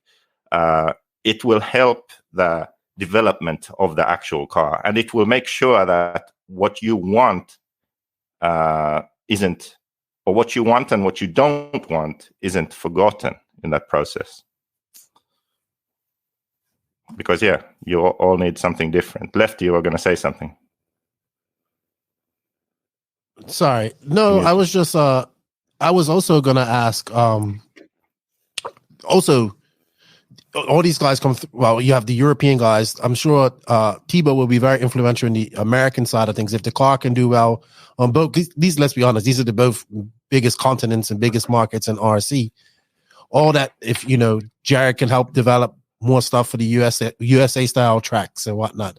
If the car can be comfortable within in all parameters with these guys, and then all that just passes on to the people that are going to be driving the car. It's just a plethora of information that's coming into people that will have this car, and it will be available to people through the Discord. So that's what makes it even better. It's nothing, you're not going to be hiding from these guys. These guys are going to be hiding from each other. And then the people that are, you know, like in the performance community, Mayako performance community, they'll reap the benefits from these guys working together as well. Yeah, because what I would really want to be is something that sort of has been a goal for a long time, just not possible, which I actually looked up the definition. I'm going to read it. Race engineer. Race engineer is a motorsport team member who analyzes data to achieve the best performance from the vehicle and driver. And that's something that is, I mean, pretty much missing in RC.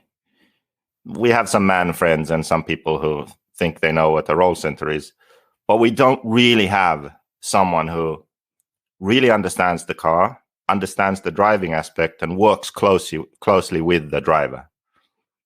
The industry is just so small, you know. You need to be a bit of an idiot to, you know, really do that. But hey, here I am. So that's what I would like to do. So I already know David's preferences based on the year we've had together. I could give maybe an example to you so you understand the kind of help that I am able to give you. And maybe then you can appreciate the value of sort of listening, even when it makes no sense to you, maybe. Or maybe you want something different. When David and Adrian first joined, basically, if I had just done what they wanted, we would have an HB now. But no offense now, David, what I'm about to say. Basically, I didn't want to do that because if you look at David's results in the past, he can go to a track and lap everyone. He can go to Thunder Alley and lap Ongaro. He can beat any driver in the world on a track like that. Then you can literally 2 weeks later go to a track in Europe that's high grip and Ongaro laps him. Now, to me, in those 2 weeks, I don't think that David's skills changed, right? There's something else going on. And to me, I understood what was going on. It had to do with the car design and the way the setup was made. So when David joined, I already had an idea. I wasn't going to allow him to make his setup the way he wanted to make it. Because typically a driver will look at a car and they will do the changes that worked on their previous car. And when you look at what happened now, last year, David basically won the Euros on arguably his worst kind of track. I mean, add some bumps on that track and it would have been his worst. So it was high grip. Cars were flipping off the track. That's the kind of track where he would get lapped at some races, right? Some races, towards the end, he would figure it out and he would be competitive in the main. But that is purely because we managed to get the car comfortable for David, but in a different way. So the end goal was the same, but the way to get there was different. And to be able to do that, basically, I have to understand what you like and what you want, and we have to talk and test together. And then we identify, okay, what are the problems with the way you are setting up your car now? Where is it good? Where is it bad? And then I need to figure out a different way of getting what you want. So that's what we did with David. But I don't know if he knew that's what we were doing, but that's what we did. And I would say that for the Euros, it worked great. For the Worlds, not that great. Okay. So the problem at the Worlds, I thought, was preparation going in wasn't as good. So we had some new parts also, the different length rear arm, the offset, all of these things. So it sort of confused a bit, some different chassis we tried to. It confused the starting point. So then there was too much uncertainty going into the Worlds. And then the way I see a race progressing is that there has to be some sort of plan. There has to be an idea of, here's where we are starting, and we want to end up somewhere. So every change that's made needs to fit that plan. If you make a random change that doesn't fit the plan, it might work, it might not. That's not what I'm talking about. What I mean is that all the changes need to work together so that you can progress throughout the race. I don't know if you follow me, but there are some changes you can make which just, they don't really work together with anything else. It's just a random change. And when you make those kind of changes, you are delaying progress if they don't work. And that's kind of what happened at the Worlds. So we made maybe 2 or 3 changes and they didn't work and we went back. So we were behind. And then we ended up in a situation where we had to make changes which I think were part of the plan going into the semi-final, going into the main. And I never really want to be in that position. I want to be in a situation where after practice, you pretty much have it set. And then you make some small adjustments in qualifying. So basically, very long story short, if we want to make the most of this opportunity, I think we all need to trust each other and also focus on our strengths. So we have to communicate openly. We have to think about our own driving and what we like from the car. We have to be open-minded enough to try different things, which we think maybe won't work, and then honestly give feedback on those. And I think putting in quality time like this, then all 3 of you can achieve great results in the races. That's my opinion. So do you have any thoughts on that? If I can just add something to what you said there about the difference between the Euros and the Worlds, is like going to the Euros, we knew that, we've been at this track 2-3 times before. The conditions has always been the same. Like it's always been high grip. They have always practiced with this thing. The track always holds up very well. So there was no surprises coming to the Euros.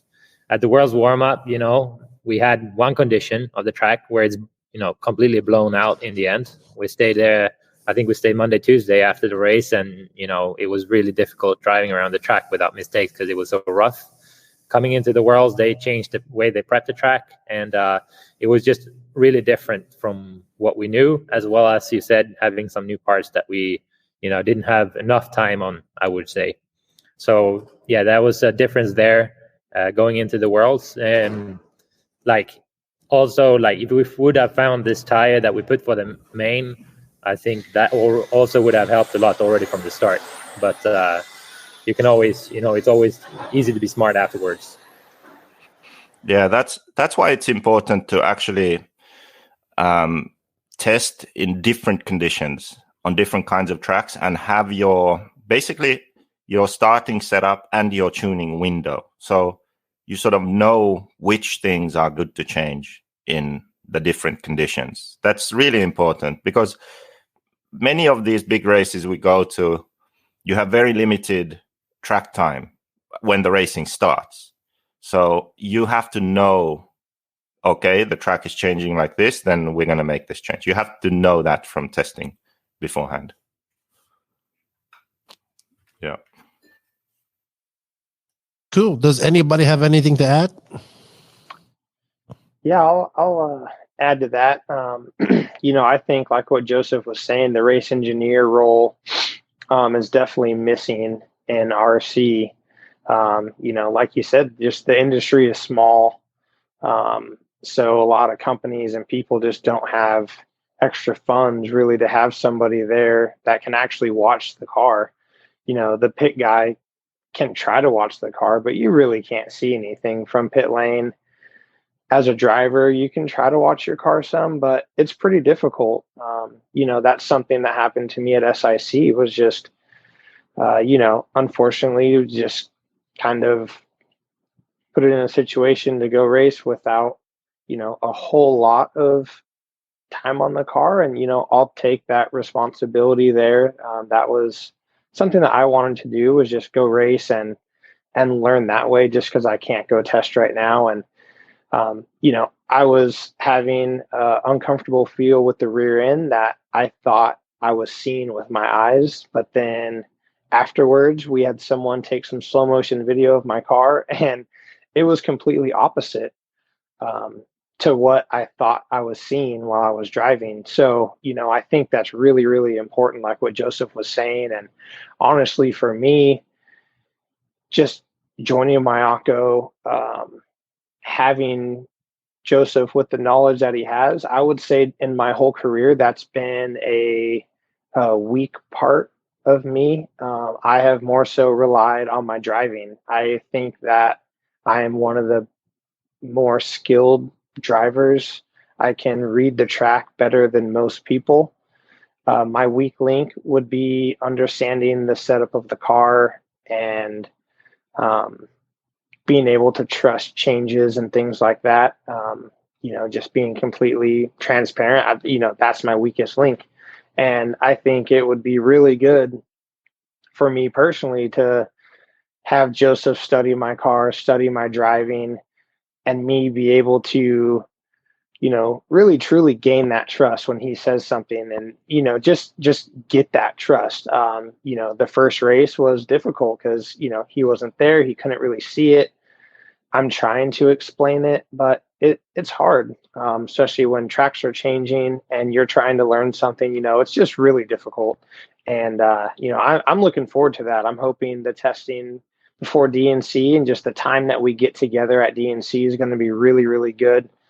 And just so he can watch my driving, watch my car, I can, watch David drive, watch Robert drive, watch their cars, and we can look at the setups and just kind of see, because we all do need something different, and a change works differently for somebody. That's why setup stuff is so hard. Like if you say, oh, I need more rear end support, well, you can find that a whole bunch of different ways, and how David finds rear end support might not be the way I find rear end support. And so it's super tough to really just, be guessing setup changes and things like that when you don't, understand the driver and what they feel. And, it was really interesting listening to Joseph just talk about when you get a new platform, you do try to change things that worked for you in the past. And that's just a tough thing as a driver, because you have comfort things, like there's certain setup changes that I do just for, peace of mind, really. And that's a difficult thing to get out of. And I liked what he was saying. And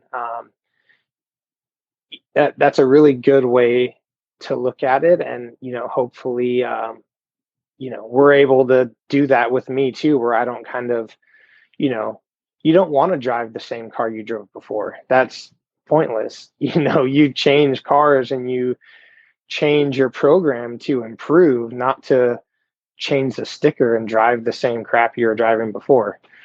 So I really liked what he said there. And I'm encouraged by that. And I hope that we can, really learn each other and grow. And, hopefully I can have the best car I've ever raced. That would be the ultimate goal. Yeah, before Robert goes, I'd just like to say that I think that the best way is always that the driver makes the final decision, because racing, all racing, but I think RC more so, is so mental. We aren't in the car. We can't physically feel the car. Everything is happening through hand-eye coordination and in your head, right? So we want your head to be okay. We don't want you to be stressing or worrying about something. So in my opinion, every time the final decision has to be the driver making the decision, right? What I can do is I can try and explain, because I'm a driver too.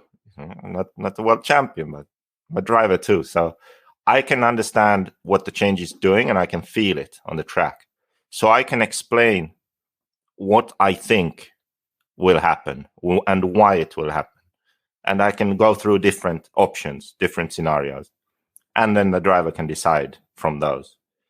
And I'm pretty honest when I give advice. Like, if I know, I say I know. If I don't know, I don't know. I say I don't know. Here are these options. And maybe together we decide, or the driver decides alone. That's fine. Later on, then I have more sort of stronger opinions. So when I know something, when I feel that I know something, then I will really push for it. But even then, I think the driver makes the last final call. But I will sort of, depending on my confidence level, I will be more or less forceful in the sort of advice I give.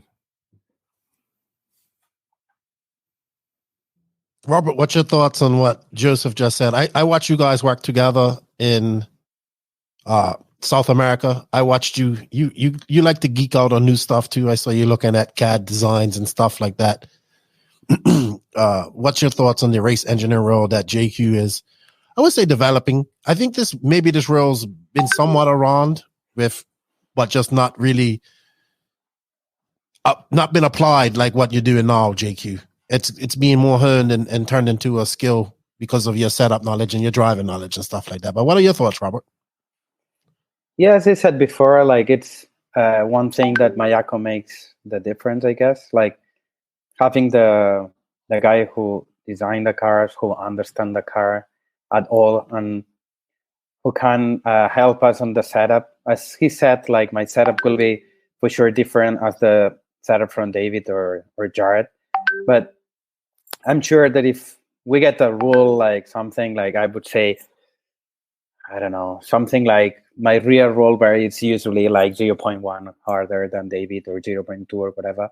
So it looks like a little rule to maintain if you get lost or something like that. So it means, like, if we know each other also, and we let Joseph know our kind of driving and when we feel more comfortable and so on, I think it's so much easier to go on and be faster altogether. That's when I've talked about helping each other was more about this thing than this relation. Like, no, I went to this roll bar, or I went to this camber lane or whatever, and I felt better. So it's like, oh, it means that we have to go to this direction. So it will help us a little bit. I mean, I'm more aggressive than David, for example, that it's somewhere that I know more, and Joseph explained me on the South America trip and so on.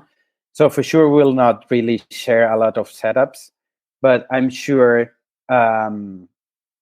if we talk together and if we all say to Joseph what we need and what we feel, we can work each other and help each other. So I think this role, this guy to be there and to watch our cars and just helping with with many of the setup advices he can do.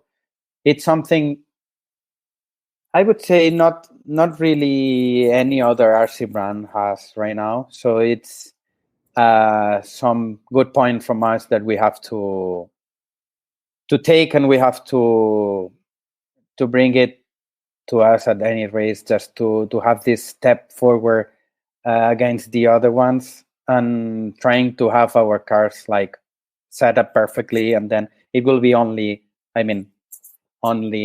our job to be fast and consistent and not to crash and so on. So I think I'm quite confident of this. I for sure I didn't work as much as David with Joseph, but all weeks on South America and all talks we had from mobile when I was testing at home and so on, it's really helpful about to try to test other things that maybe with the other brand you shouldn't test for sure. I mean, it's different ways to set up the car, and this car, for example, is more sensible to a part that maybe on the other brands are not sensible and things like that. So having someone that says, no, do this, you will feel what you are looking for, and then you do, and you see that that's really making what you needed.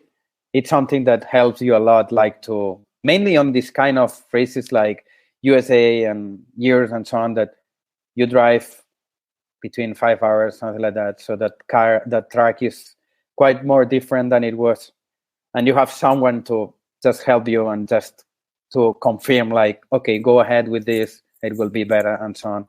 It's also something that it's helping you on mental side, that it will also help you on consistent for sure. Not on fast lap, because fast lap is just you can do one or something like that, which doesn't matter.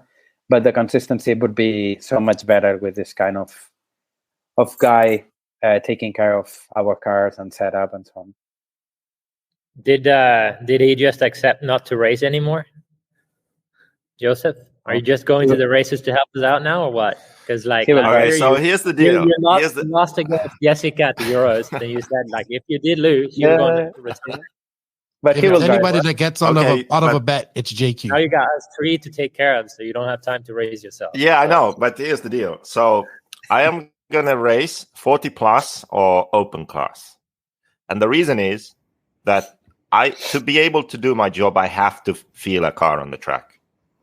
Really, if I want to honestly have a good opinion, then I need to do that. So I don't know if you would call that racing. I'm sorry. I will drive around the track, but yeah, the main focus will be to make sure that all 3 of you are happy. So it's not going to be like our in England where I show up and you're helping Pekko all the week, and I have to rush and get my big guys. Pekko's going to run Mayako now too. We need to make a plan before every race. You know what, JQ? I think you just make an excuse to figure out how to keep on racing. You're going to race open. You know you're going to get shit for that. You're going to get a lot of crap. It's unless...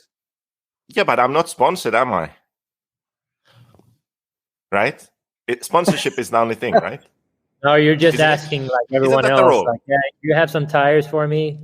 You have some tires that I can run? Can you get me some tires? I will. Yeah, I will bring. I will bring my receipts like Degani. Oh my gosh, I can. We already got drama ahead of us coming at DNC. Hey, can we take a pee break, please? You can go. We'll continue a bit because we'll talk about mistakes, and I don't want you to be here anyway for that. So you can go pee. So let me just write that down. 105 pee break. No, you don't. We are going to keep going. You go. I know, but I need to cut this part out. Why? This is fine. All right, just go. I'm going on my pee break. See you guys in a minute. Okay, bye. Okay. Oh, he actually left completely.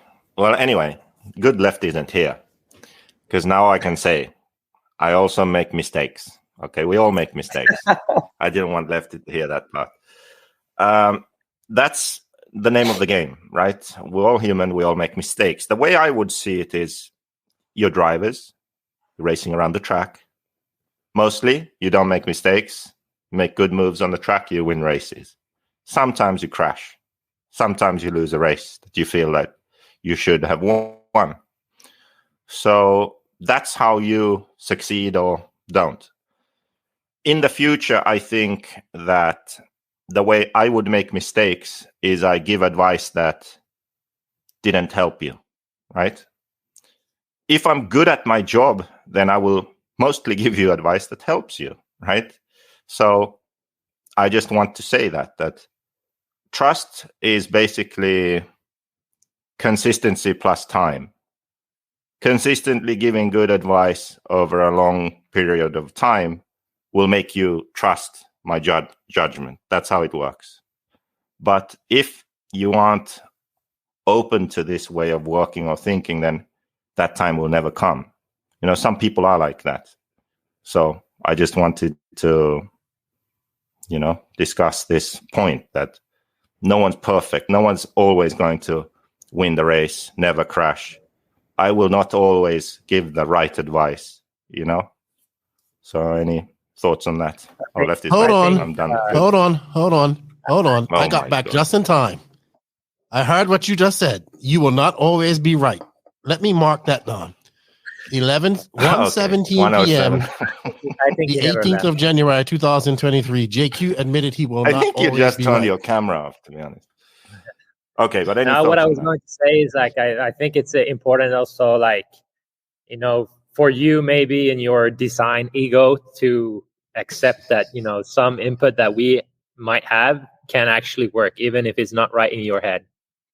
So this is also something that I think that you got better at it last year. Like example, the wing. Like once that wing was made, how much better did my car get? It got a lot better when I was able to get that wing on the car.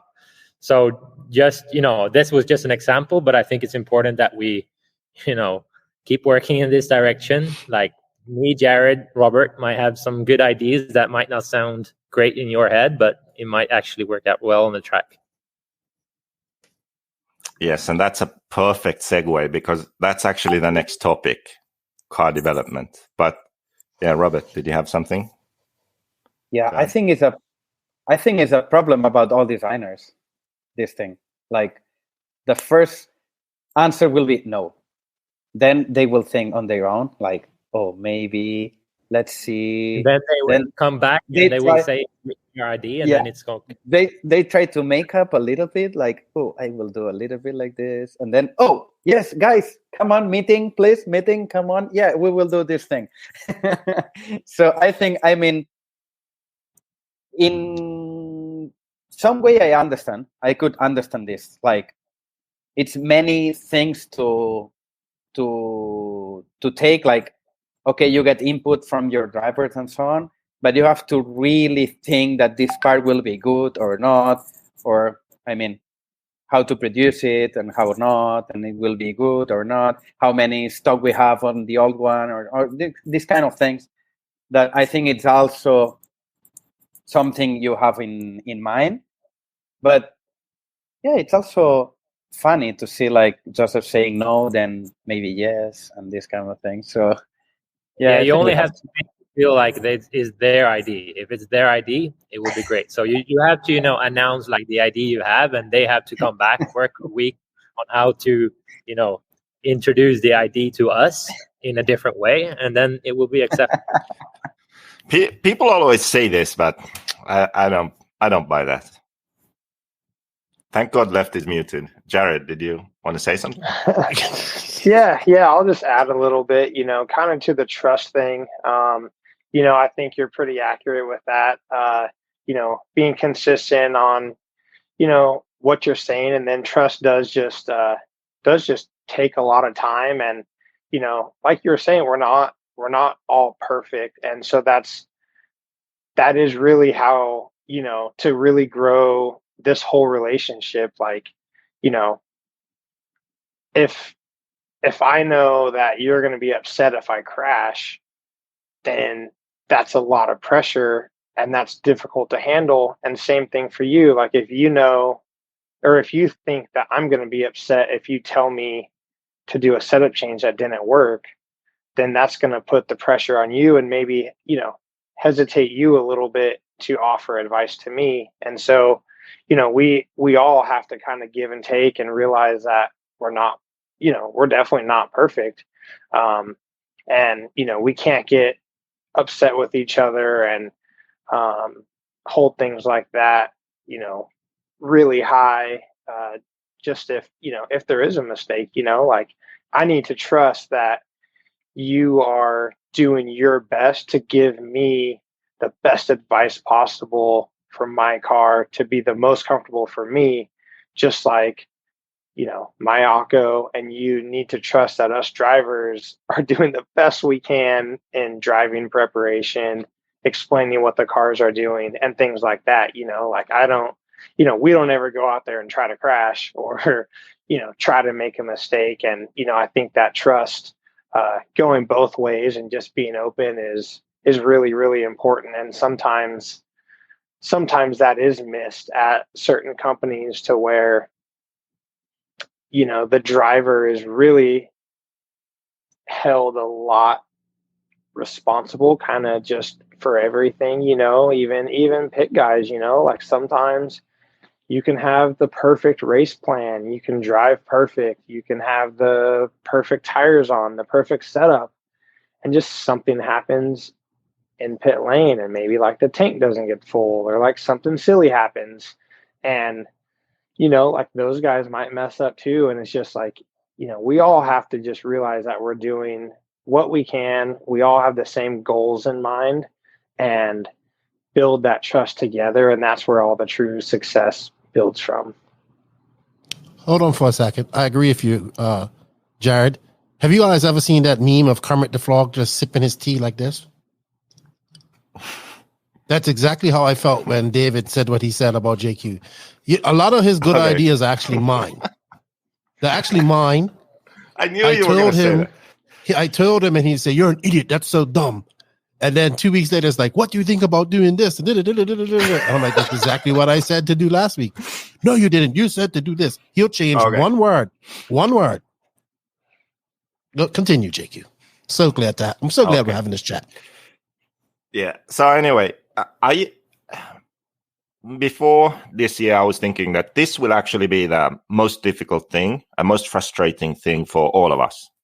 Okay. If there's going to be problems, then those problems will be because of this. And that is the car development. So David already brought it up. Robert talked about it. Not Jared really yet, but the time will come. The problem with car development is kind of what I explained earlier, how all of you will require or prefer something different. And basically what that means is that in the future, when we develop the car, I'll just break this to you now. None of you will be completely happy.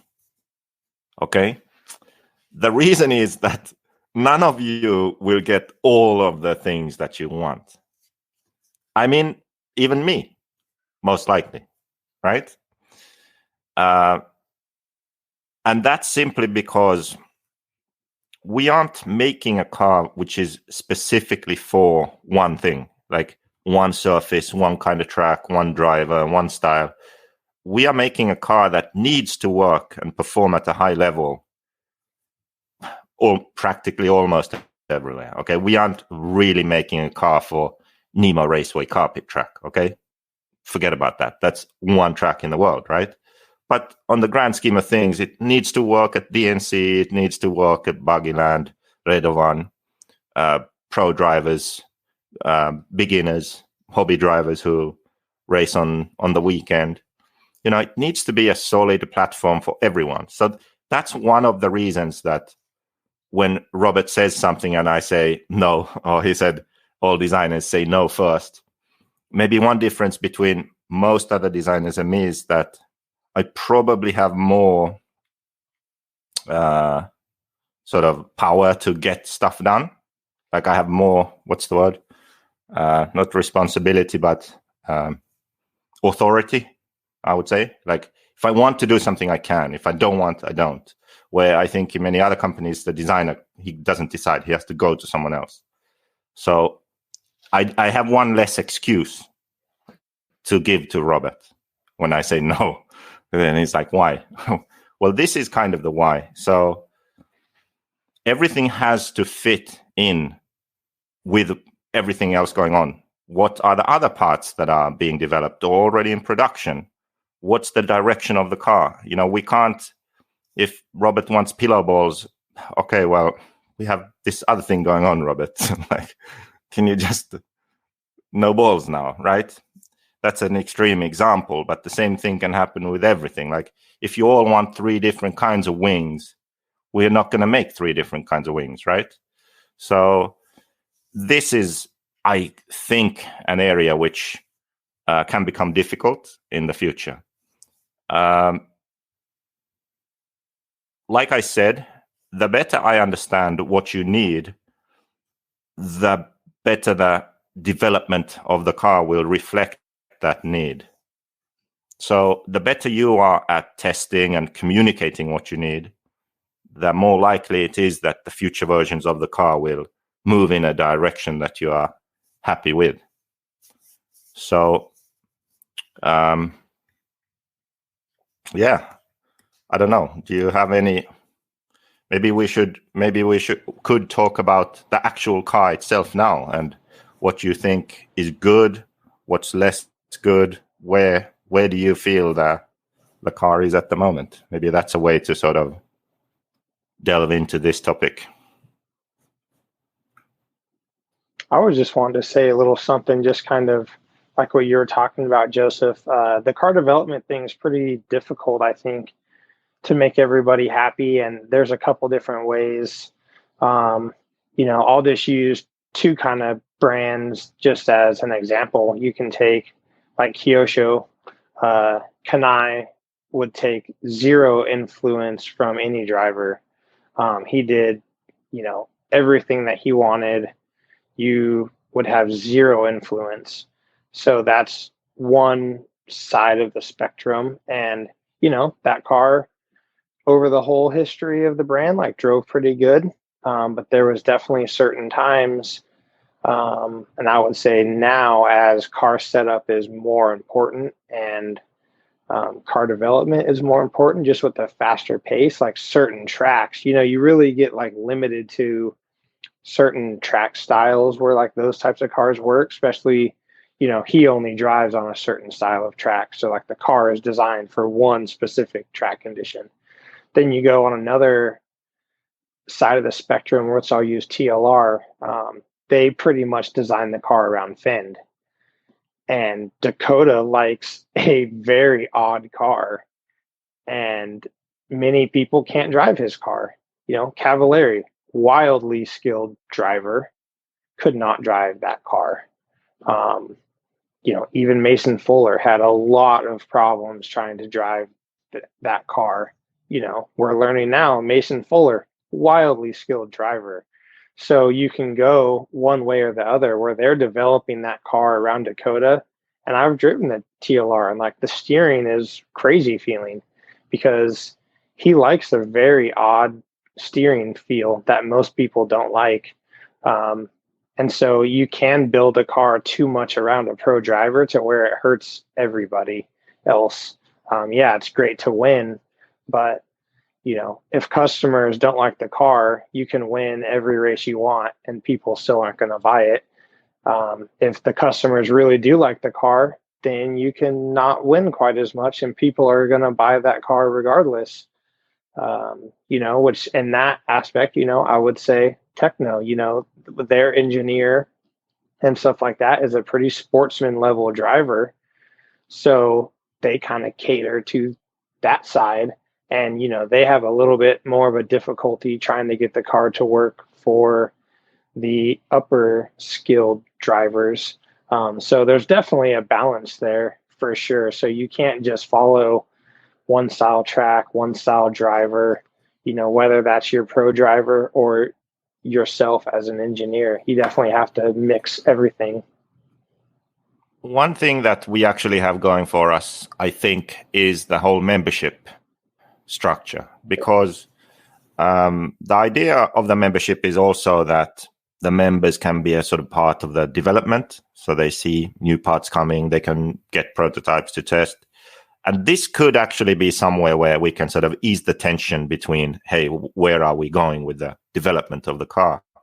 Because if there is a strong case being made for something David needs, and there is a strong case for the older generation, Jared and Robert, and maybe the customers, maybe it's literally a situation where we do something a bit different. We have two different things. Member parts.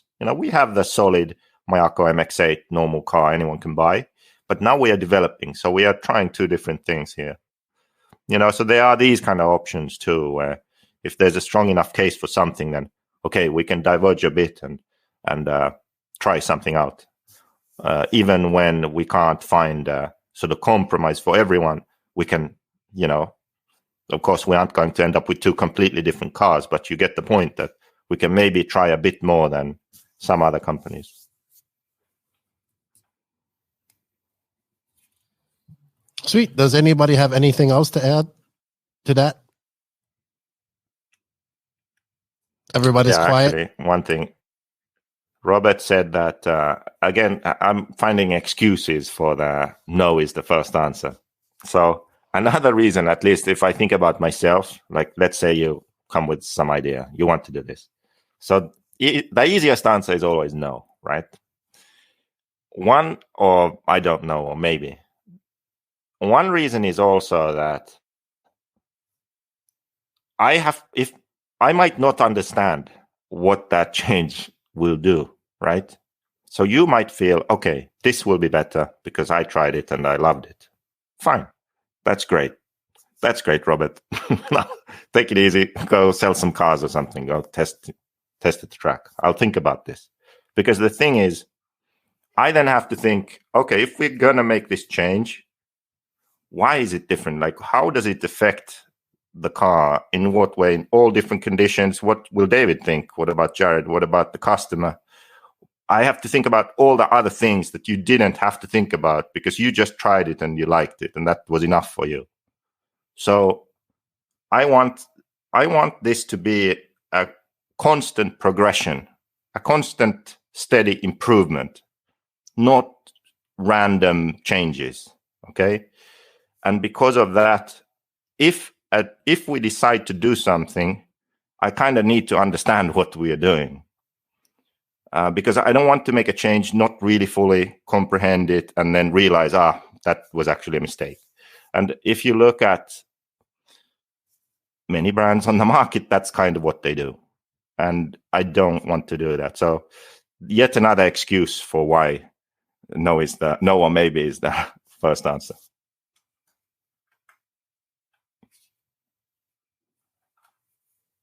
All right, JQ. But I also think your brain is processing. You got so much stuff going on in your brain, you can't even think about it right there and then. You tell me no all the time. But then you tell me, ask for forgiveness, not permission. So I learned that real quick, and I just went ahead and done things.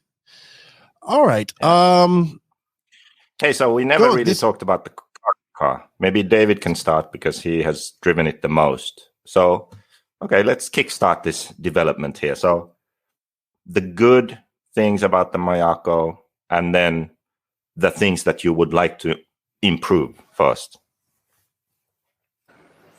Hopefully there's not too much sound in the background because they're driving right now. But I will say that the car is definitely very easy to drive. That was my initial feel.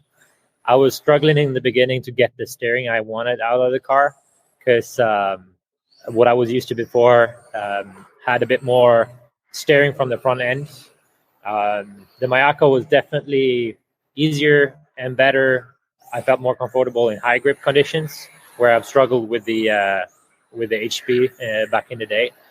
So that was, a big step in the right direction. I think we saw that at the Euros, obviously with the high grip, but also like RCGP in England with the carpet track there. All the Mayako cars were doing really well there. We had Pekko, Hampus, and who was more? Alex Zankatine. Yeah. And we all, I think we all ended up on the podium at one of the rounds, at least. So I was really fast in the main there. So I would definitely say that in high grip conditions, we are really good right now. Nothing, has to be changed really, because I feel like the car is really easy to drive, making it possible for us to push it without having to worry it would do crazy things. Where I feel like I was missing a little bit last year was probably in medium to low grip condition on a tighter track. So I would say that I was missing some rotation. The car was very stable, easy to drive, but I couldn't really keep up with Canas or Ongaro. If we take like Italy RCGP round, for example, that track was, I would say, medium low bite. It was pretty slick, and the car just felt a little bit lazy. So there, especially, we were trying, a lot of different things, probably a lot of things that Joseph didn't like. I would probably say that was also the low point of last year in the relationship. But, we worked through it, and we sorted things out, and the result wasn't what we wanted at that race. I think I blew a plug as well in the start of the main there. So, yeah, not at all a weekend that we wanted to when we entered the event. But, you get stronger every time you lose, and we learned a lot that weekend for sure. And I think we have some good ideas, and we have also, there's also new parts on the car that are for sure going to help in those conditions now. So I'm just excited to get the season started here and to kind of, go to all these events and try to showcase the car and its potential, because I do think that for the general guy, I really think that the car is very, very good. It drives safe. The rear end is not upset. It's very hooked up, and you will be able to, the car has a lot of tuning options. So if you're into that, you will be able to find a setup that I think, works for everyone. But I feel like the base that I have, moving from track in different conditions is working well everywhere we go. And we have, a good knowledge of what we need to change if we go to a track which has more grip or more bumpy, or if it's a low bite track or stuff like that. So, yeah, definitely say that the rear end is very stable. I have been missing a bit of steering in low traction to medium traction tracks, but I think with the new rear arm and hub offset and stuff we've been working on towards the end of the last year is really going to help in those situations. I was trying to think if you have been on a really rough track since DNC, but I couldn't remember. So just what about sort of rough track and bump handling? Is that, good enough with the setup you have, or is that something that you feel that still needs to be worked on? Yeah, I mean, obviously DNC was early days for us, and I think my car was working really well. We had a club race there a couple of weeks before the event, and Jared probably knows how good my car was at that little race we had there on a Friday night. It was, I felt really good with it. It was, I was basically able to go through the bumps without, the car being upset. So definitely think that the suspension is working well. But I'm excited to go back to some of these tracks to see what we have now and how we have improved the setup, and to see how the car handles this year.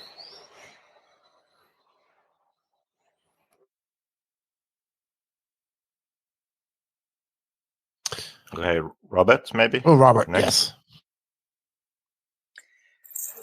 I mean, I don't know the car as much as David, for sure, because I need a little bit more time. But I really felt the car good, super easy to drive, that's sure.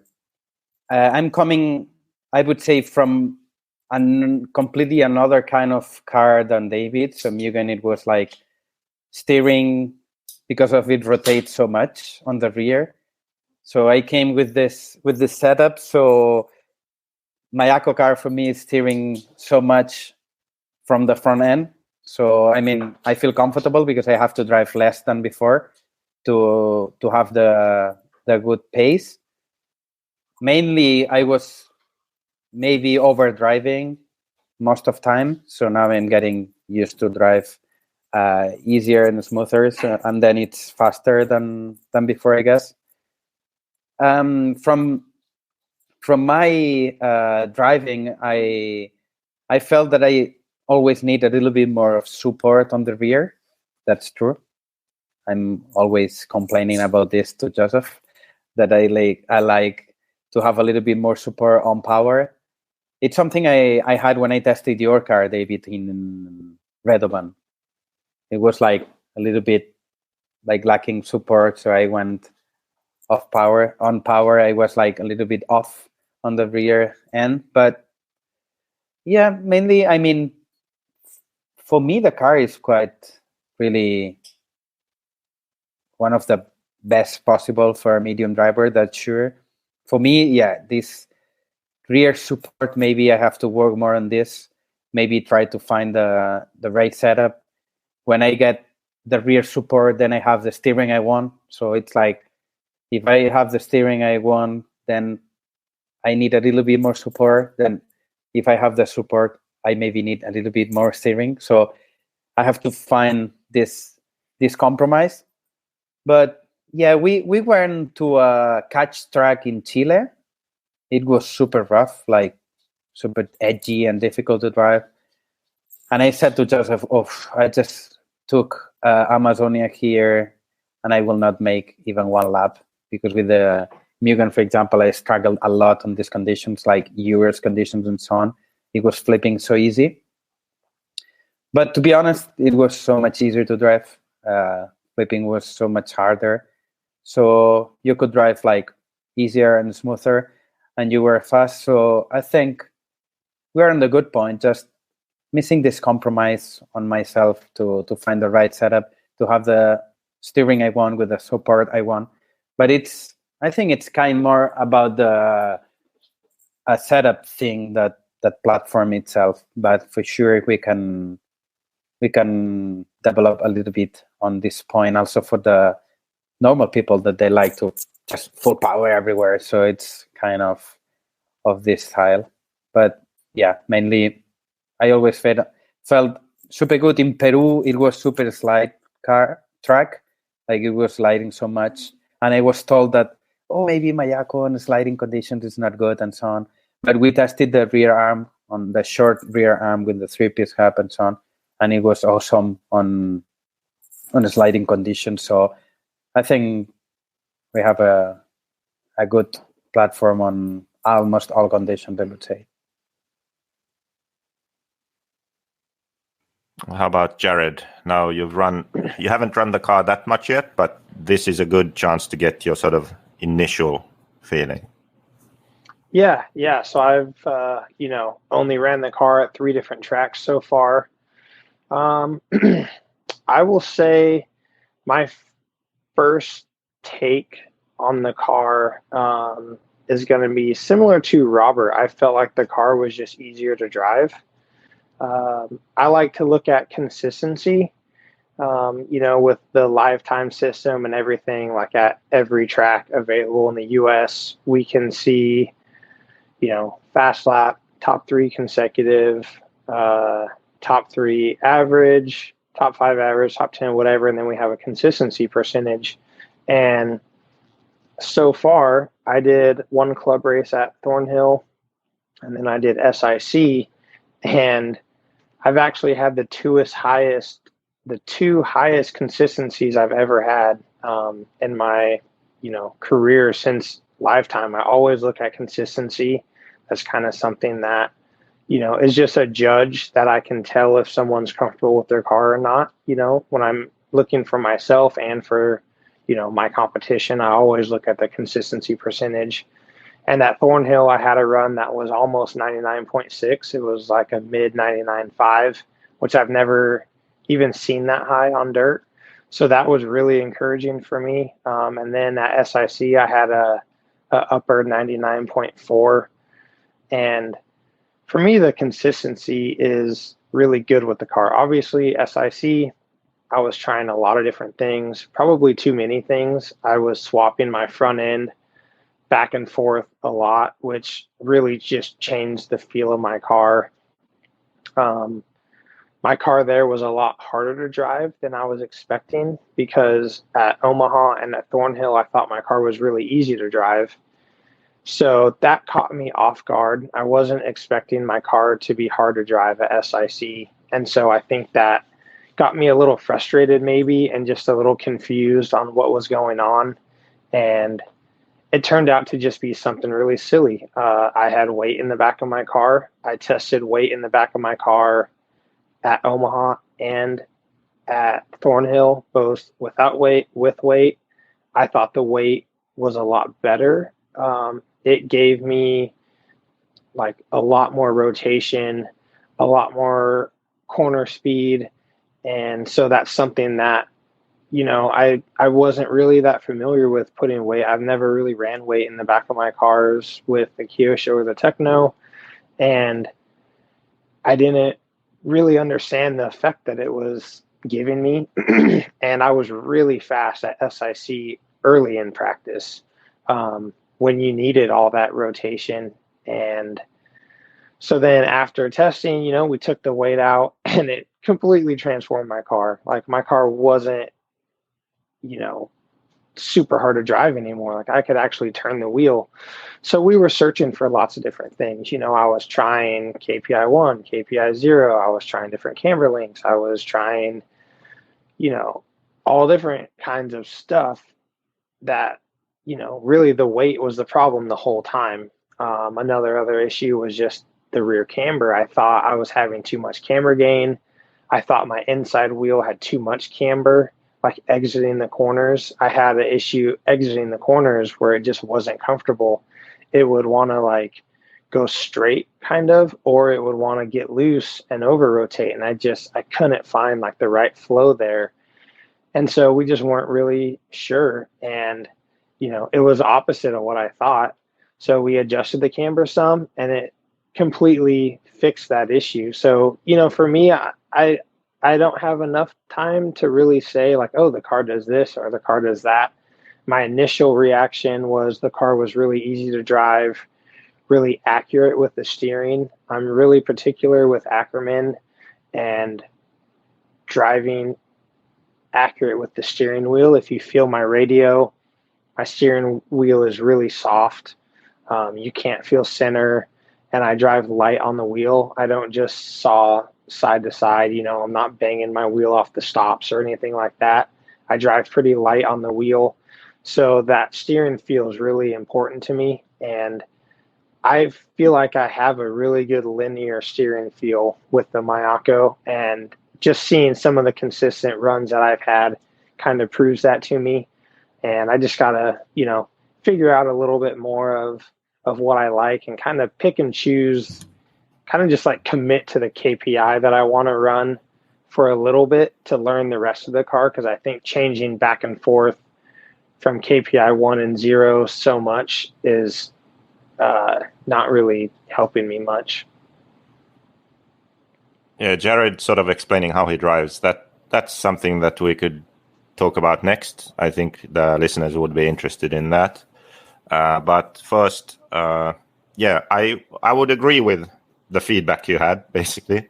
So David saying where the car was good on high grip and edgy tracks and that, but then that it lacked something in the sort of medium to low grip, especially on tight tracks, where it could still be easy, but you didn't have the steering or rotation you wanted, and then trying to get that was hard. And then Robert also, him having the issue of either he had the steering and not the support, or then he has the support and not the steering. I actually have felt those same issues.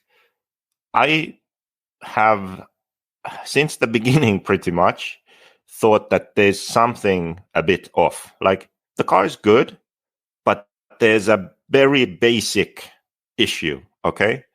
And I think it's a very sort of fundamental roll center level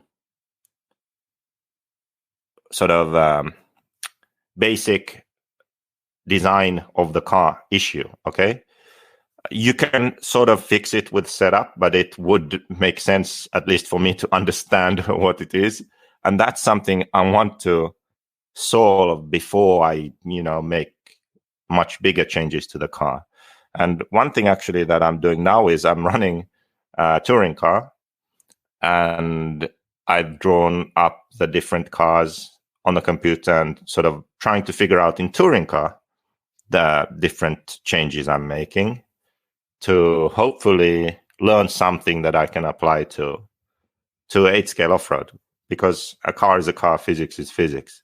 In touring car, it's easier to tell these kind of handling issues.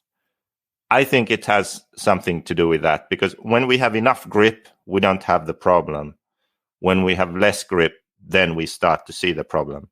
And this is actually something that is similar to when I explained earlier that you can have a way of setting up your car that you like, but your way could have an issue. This is kind of a similar thing. So understanding what you want, it's possible to achieve that in a different way where maybe you won't have that issue. So this is really why, for me, to understand the car and the setup is important, because if I don't, I can't help you. But if I do, then I can. So that's kind of the step number one. I think the car will improve a lot when we understand this sort of basic problem with the setup. And then in addition to that, I think that we just need more testing in different conditions for each of you so that you can find your own setup for the different conditions, because your base setup will be one, and then certain small changes only for the different conditions. But yeah, I agree with those things, and that's sort of what we need to improve. Definitely.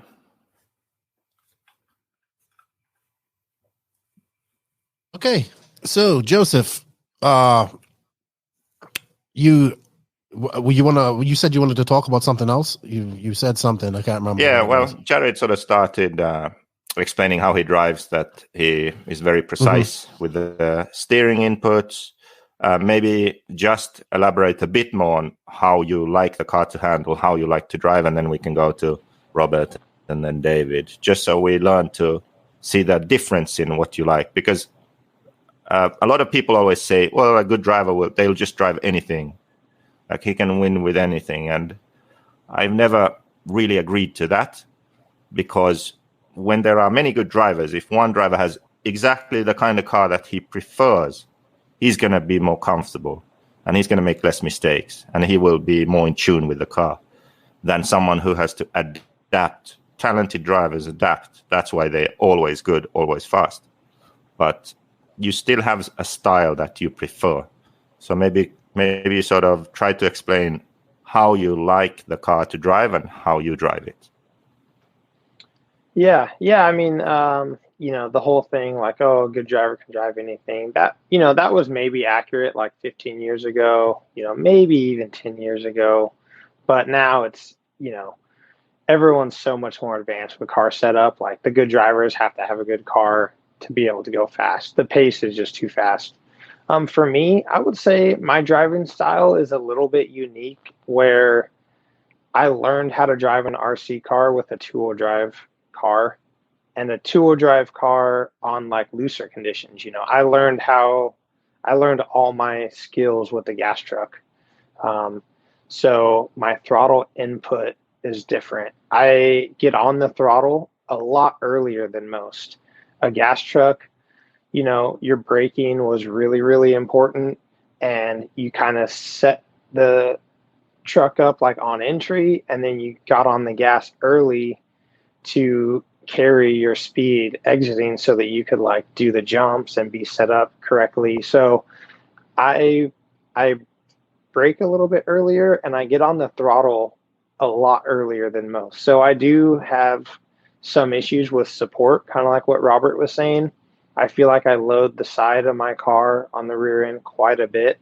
So that's a little challenge that I've kind of fought multiple cars, is just like where that rear camber link is like a shorter link. I feel more comfortable with sometimes, because a longer link will just like give out sometimes if I'm, really like loading the side of the car, like getting on the throttle really early. As far as steering, since I don't just saw the wheel, I like a really linear car. I can't drive a car that has a whole bunch of Ackerman where you just go in and, lock the steering wheel and you just need it not to flip over. I'm soft on the wheel on entry. Like I can really feel it. If my car has a lot of steering, I like that feel, especially off center. I still want it to be pretty comfortable, but if my car is really delayed off center, I just miss my turn in. So that's where I've battled with the KPI 1 and KPI 0 is sometimes I feel okay with the KPI 1, but I miss my turn in a lot. Just to where like my apex is just not where it should be, like if there's a bump on corner entry and you have one car width to go inside of that bump, when I run KPI 0, I can put my car there every single time. When I run the KPI 1, I'm going to hit that bump half of the time. And so I like just having kind of that sensitive, just where I know what the wheel is going to do, like every time I turn it.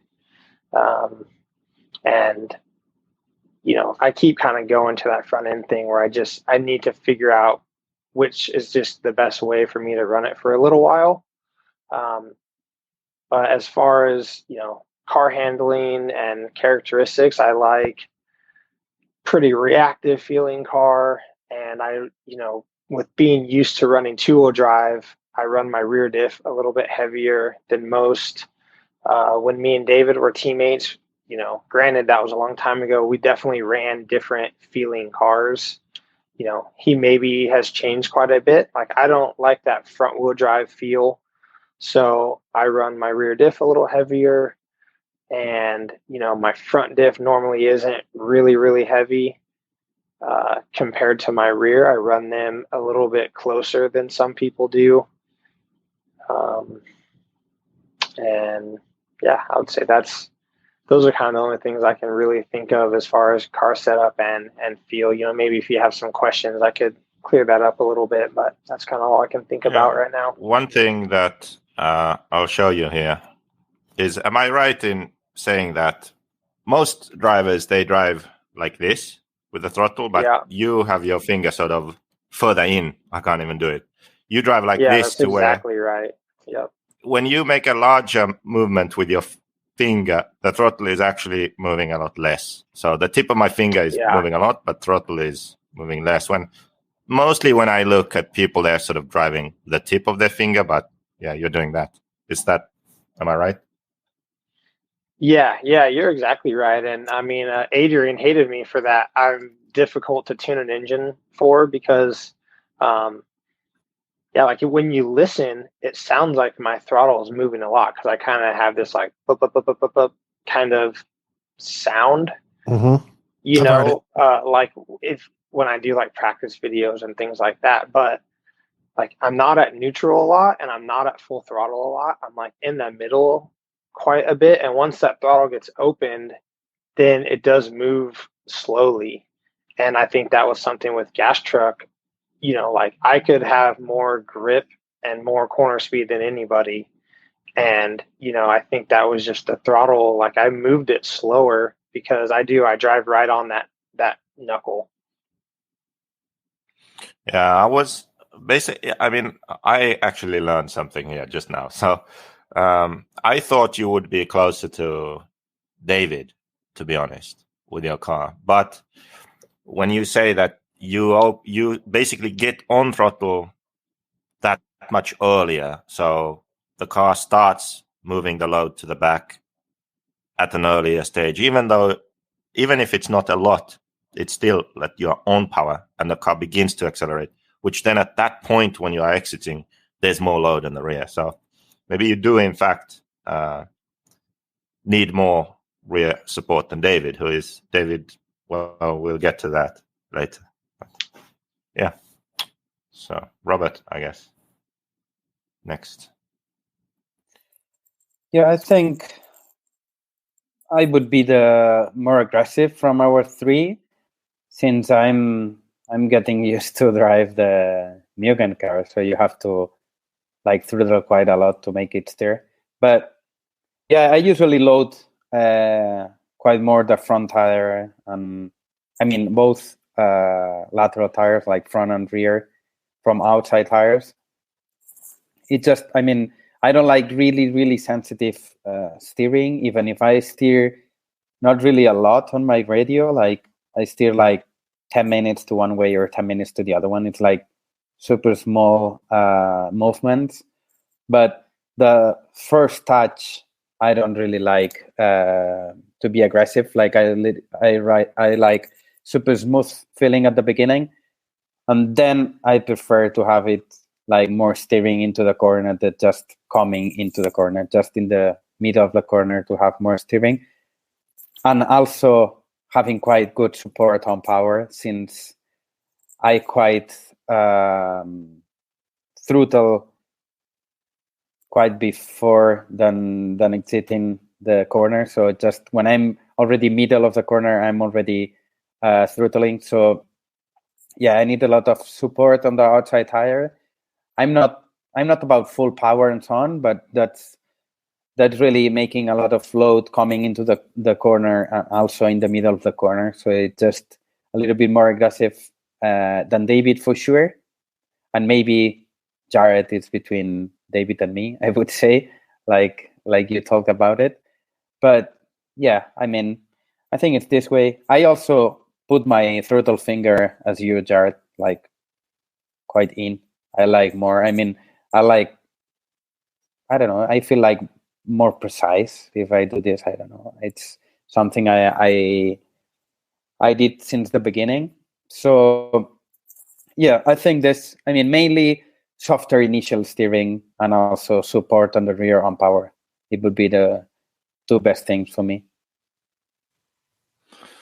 Yeah, so I actually noticed an interesting difference between David and Robert. So David from all of last year, and then Robert now for these few weeks in South America.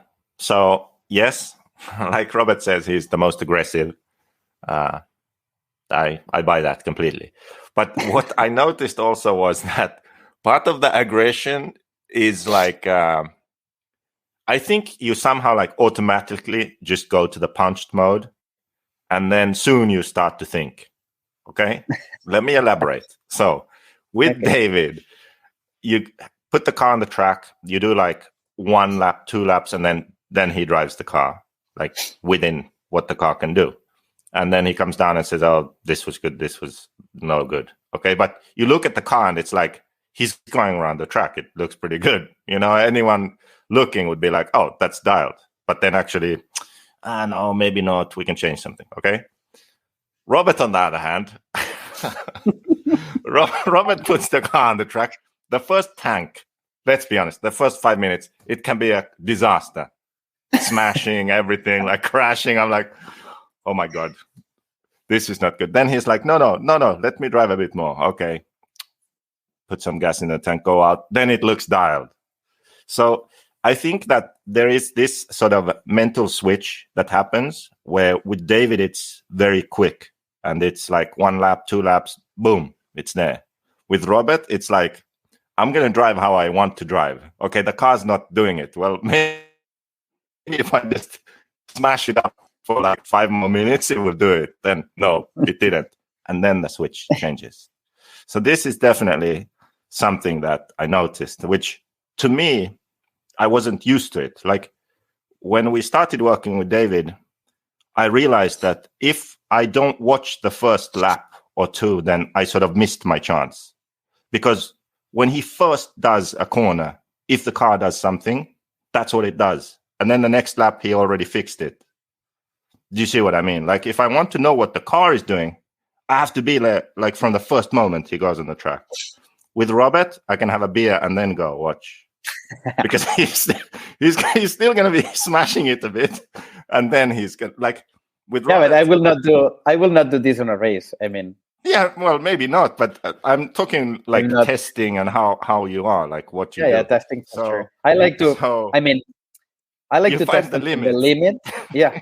Yeah. Like I'm staying a little bit like completely on the limit. So I said, okay, not more than this. So then I go like, okay, 80%. Yeah, that's true. So it was something that I had to adjust myself to. Like, don't worry how it looks in the beginning. It might still be good. Yeah, just a side note. So that's a funny thing you say, because I worked a lot with Gil Losi, kind of through all my time, and he said a similar thing about Kinwald, that when Kinwald was at his prime and they would go testing together, Gil would only get one lap to see what the change did, because on the second lap Brian would adjust his driving and then you couldn't tell anymore. So I just wanted to share that, but I thought that was cool that you said that. Cool. I think Viking, you're up next. What's your style change? Well, I would like to start out with like listening to Jared when he explained his way of driving. I find it pretty interesting, because I think when people ask me now how I drive my car, I wouldn't change like one word of what Jared says. Like, I think that I have the steering wheel on the radio is probably harder than yours, but I'm still making very small movement of the steering wheel. So I can handle a car which has a lot of steering. Like, that's how I used to, drive my cars. It always has a lot of steering. And if someone would, pick up my car just like it is and drive it, they would probably not be able to go straight. An example of that is Robert trying my HP car in Barcelona after the e-buggy Euros. He said my car was looking amazing on the track. He takes the car, and the first corner he makes, it turns in 3 meters like before the corner. It was like he was not able to go straight with the car. It was just impossible for him. And he said, like, how can you drive this so aggressive? This was within the first 5 minutes of smashing. Yeah, that's true. That's true. He didn't want to smash my car, so. But I found that interesting, because I would see myself drive the car pretty similar to what Jared explained as well, as where I would come into the corner, brake a little bit earlier, and go on power pretty early as well. So maybe we will find now this year and the years to come that our setups might be a lot closer now from what it used to be, because I think I'm a different driver now than I was when we were in Kyosho together.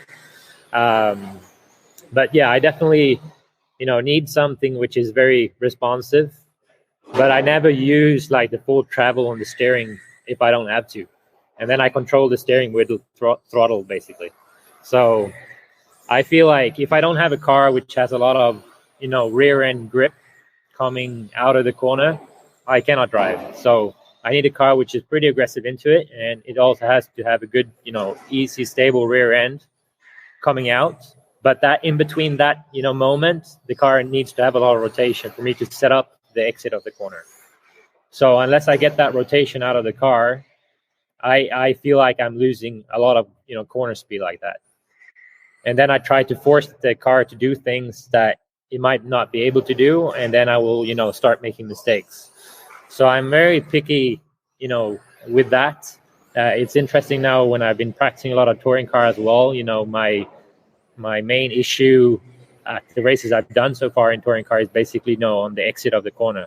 I always feel good on entry, but I never have a car that is kind of, it doesn't have the grip that I want it to have when I exit the corner. Because I think that I'm still maybe accelerating harder than Jared does. But we have a very similar, way of driving, I think, from what you just explained, at least.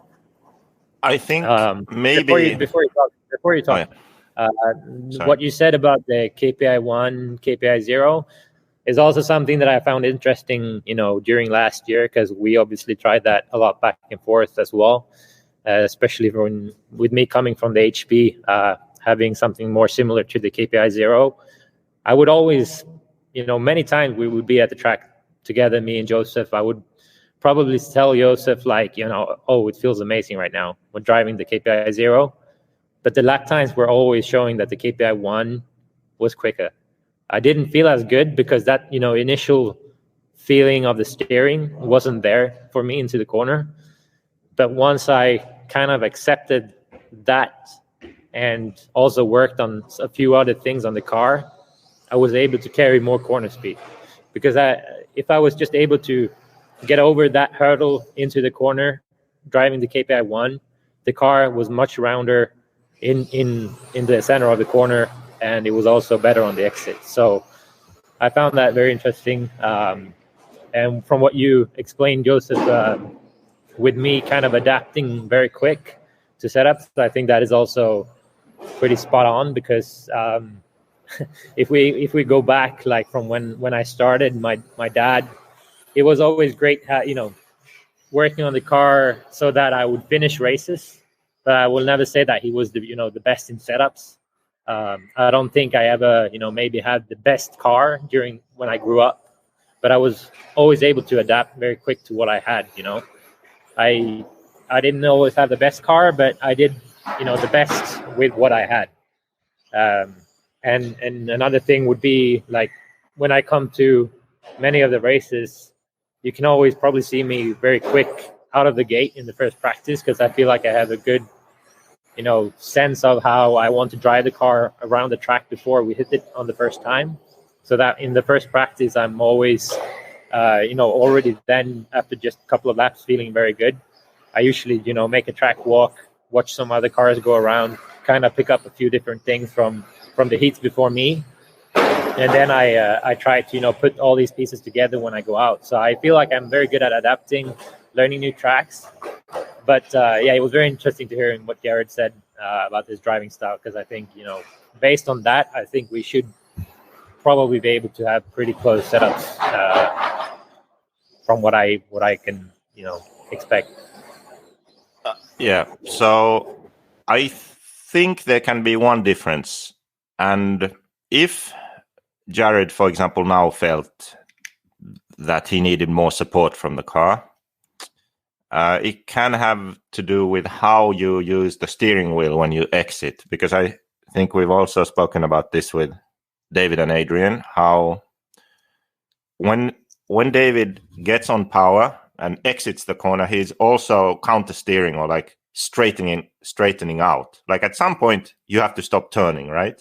So the timing of how you apply throttle and when you straighten out the steering wheel, that's really key here. So if Jared, for example, is used to getting on the throttle early, but he's still turning the wheel, and then he gets more on the throttle and then straightens out, if there is like a slight difference in how you do that, then it's going to load that outside tire more. So in touring car, it's really obvious. I drove David's touring car, for example, I can't remember when, but at some point, and I couldn't go straight out of corners. And I know this feeling, and I'm not comfortable with it. And that's because I straighten out the wheel later. I like that feeling of I turn and I finish the corner and the car will go straight. Like it doesn't keep on turning a bit, right? But David's cars almost always have that, where I feel that when I want to go straight, the car keeps turning. And I think that's because I keep the wheel turned longer than him. And this could be something that Jared does. So like a difference in driving style and the timing of when you go straight versus when you get more on power. That could be one thing. And then to continue on that, I think that in one sense, even though setup style and even driving is different between Ongaro and David, that one thing is similar to where, how can I explain this? I think that they both have a sort of particular way of setting up the car for them. It's a bit unique, and they are in tune with it, to where other people aren't necessarily as comfortable with it just because of some kind of small timing thing like this, like just explained. So what I mean is, when they drive into a corner and they are driving through a corner, they place the car at a sort of balance point, in a sense, and then they keep it there. And by doing this, my theory at least is, it's a bit like when you jump and you turn the wheel. You aren't just jumping the car and letting it float and it's floating in some way. No, like if you control the car, you are in control. So you made the car keep turning in a certain direction in the air. Like you are in control. The car isn't just doing something and you are reacting to it. You are in control of the car.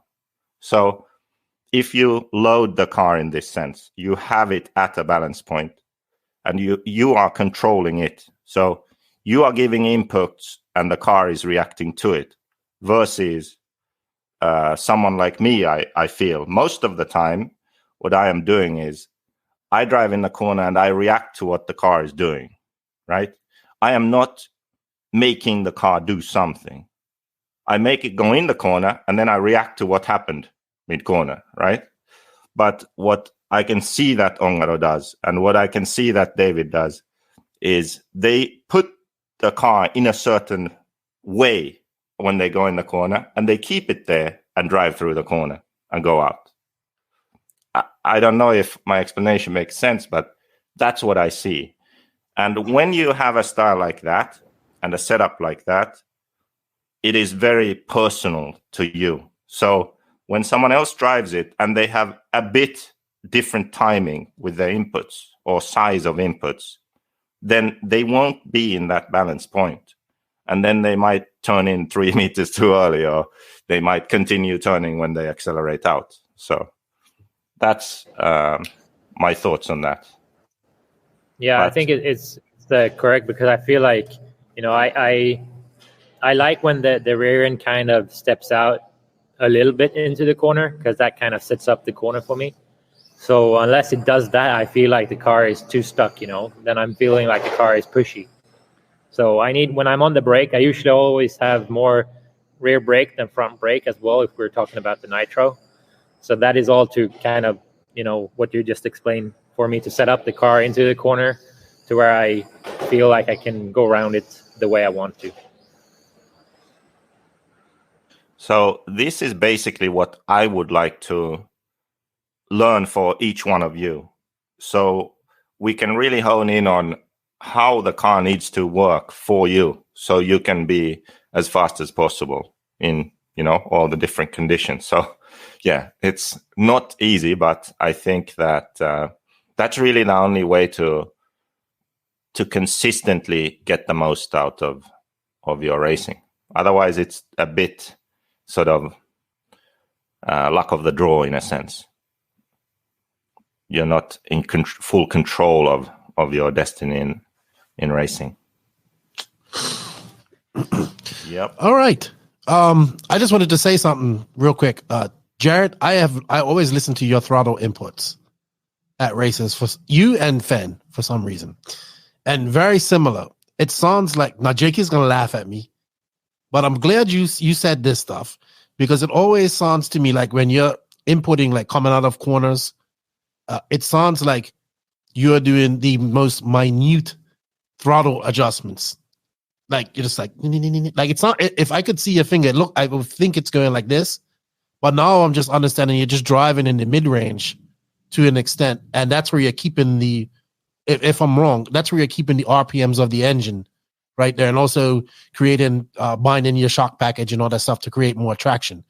I notice I watch you. I listen to your throttle inputs and I listen to Phend's throttle inputs, and it's very similar to that. And I thought you're just making minute adjustments between neutral and mid, but you're keeping it in the mid range, and that's what it sounds like to me. I could be wrong, but when you explained that just now, it kind of shed some light on what I'm hearing. Yeah, I mean, I don't think I'm just like blipping off a neutral.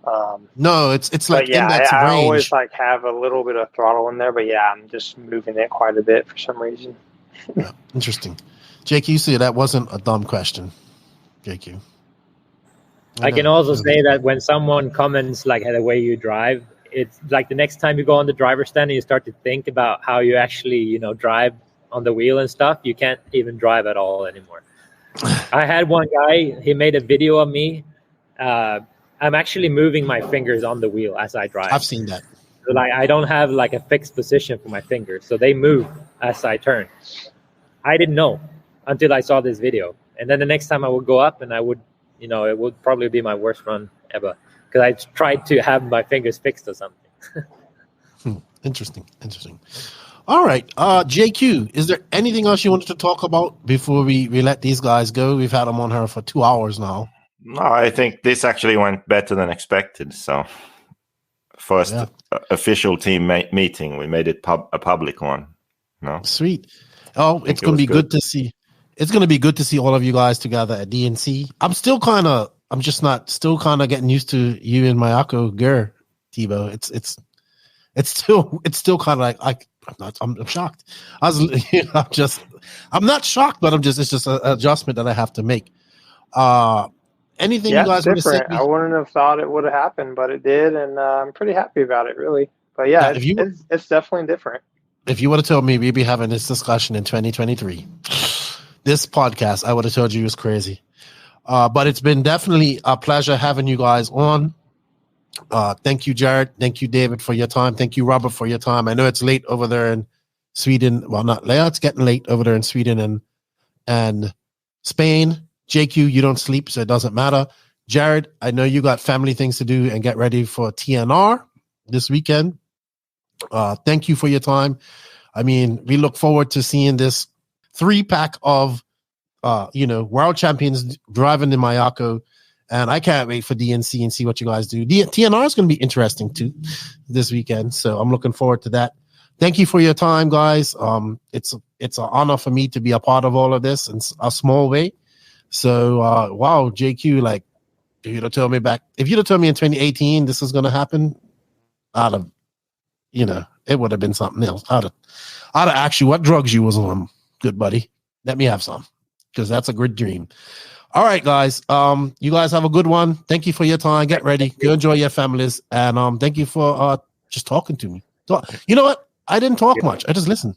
That was great. It was good to do that. Unbelievable. Thanks to you, mate. See you later. Thank you. Thank you for you guys' time. Have a good evening. Yeah. Bye. Bye. JQ, that went pretty good. That was a good chat. I listened more than I talked. Surprisingly good, I would say. Yeah. Thank you for hey, we didn't talk about our picks for SIC. You can't remember your picks, but mine was Phend, Tebo, Mayfield. Okay, I was off on Tebo, but I did get 2 in my top 3. Okay. You can't remember who you picked. I think I said Phend would fend himself. I think I said Phend would fend himself, so that wasn't true. Yes. Bartholomew Baker messaged me Monday morning to say to you, what's JQ going to say about that now? So he listened to you last week. That's right. Bartholomew Baker. I think I fended myself. Myself, I think. Yes. But congrats. Hey, dude, Phend is going to be hard to beat this year. That's all I know. Very hard to beat. JQ, I know it's getting late there. Thank you for your time. I really enjoyed the chat with you guys. It was good to see you getting some information, finding out what each one of these guys like in their cars and stuff like that. That was very interesting. Yeah, that was good. We were supposed to do questions, but that went too long. So Joseph will be back to answer the rest of your questions next week. He has promised. I will hold him to his promise. Yeah. We have about a couple pages of questions to ask, and you will be back next week to answer that. Thank you for your time, JQ. Thank you to Robert Badier, David Ronnefalk, and Jared Tebo for their time coming on and talking with us. Thank you guys for all the support. We greatly appreciate it. We can't do it without you, all the NNRC squad around the world. We can't do it without you. Thank you to all the patrons of the podcast. If you wish to be a patron, there's a link in the written description of this podcast. I am getting more active in there. Or if you don't want to be a patron, join our YouTube. It's very cheap. Thank you to all these companies that support the podcast and advertise and sponsor us.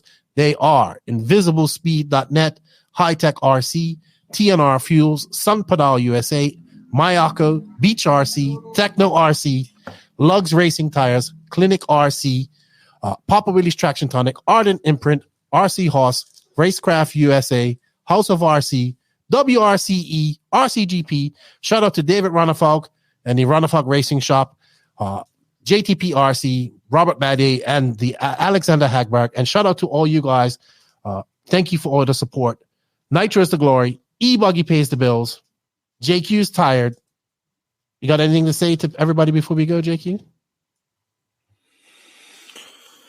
No. Thank you. That's what JQ has to say. Lefty and JQ are out. We're out. Now I just need to find the outro, JQ. You're supposed to be in charge of all this stuff. Why don't you have the outro going? Come on, man. Wait, I found it. Wait, here it is. Wait.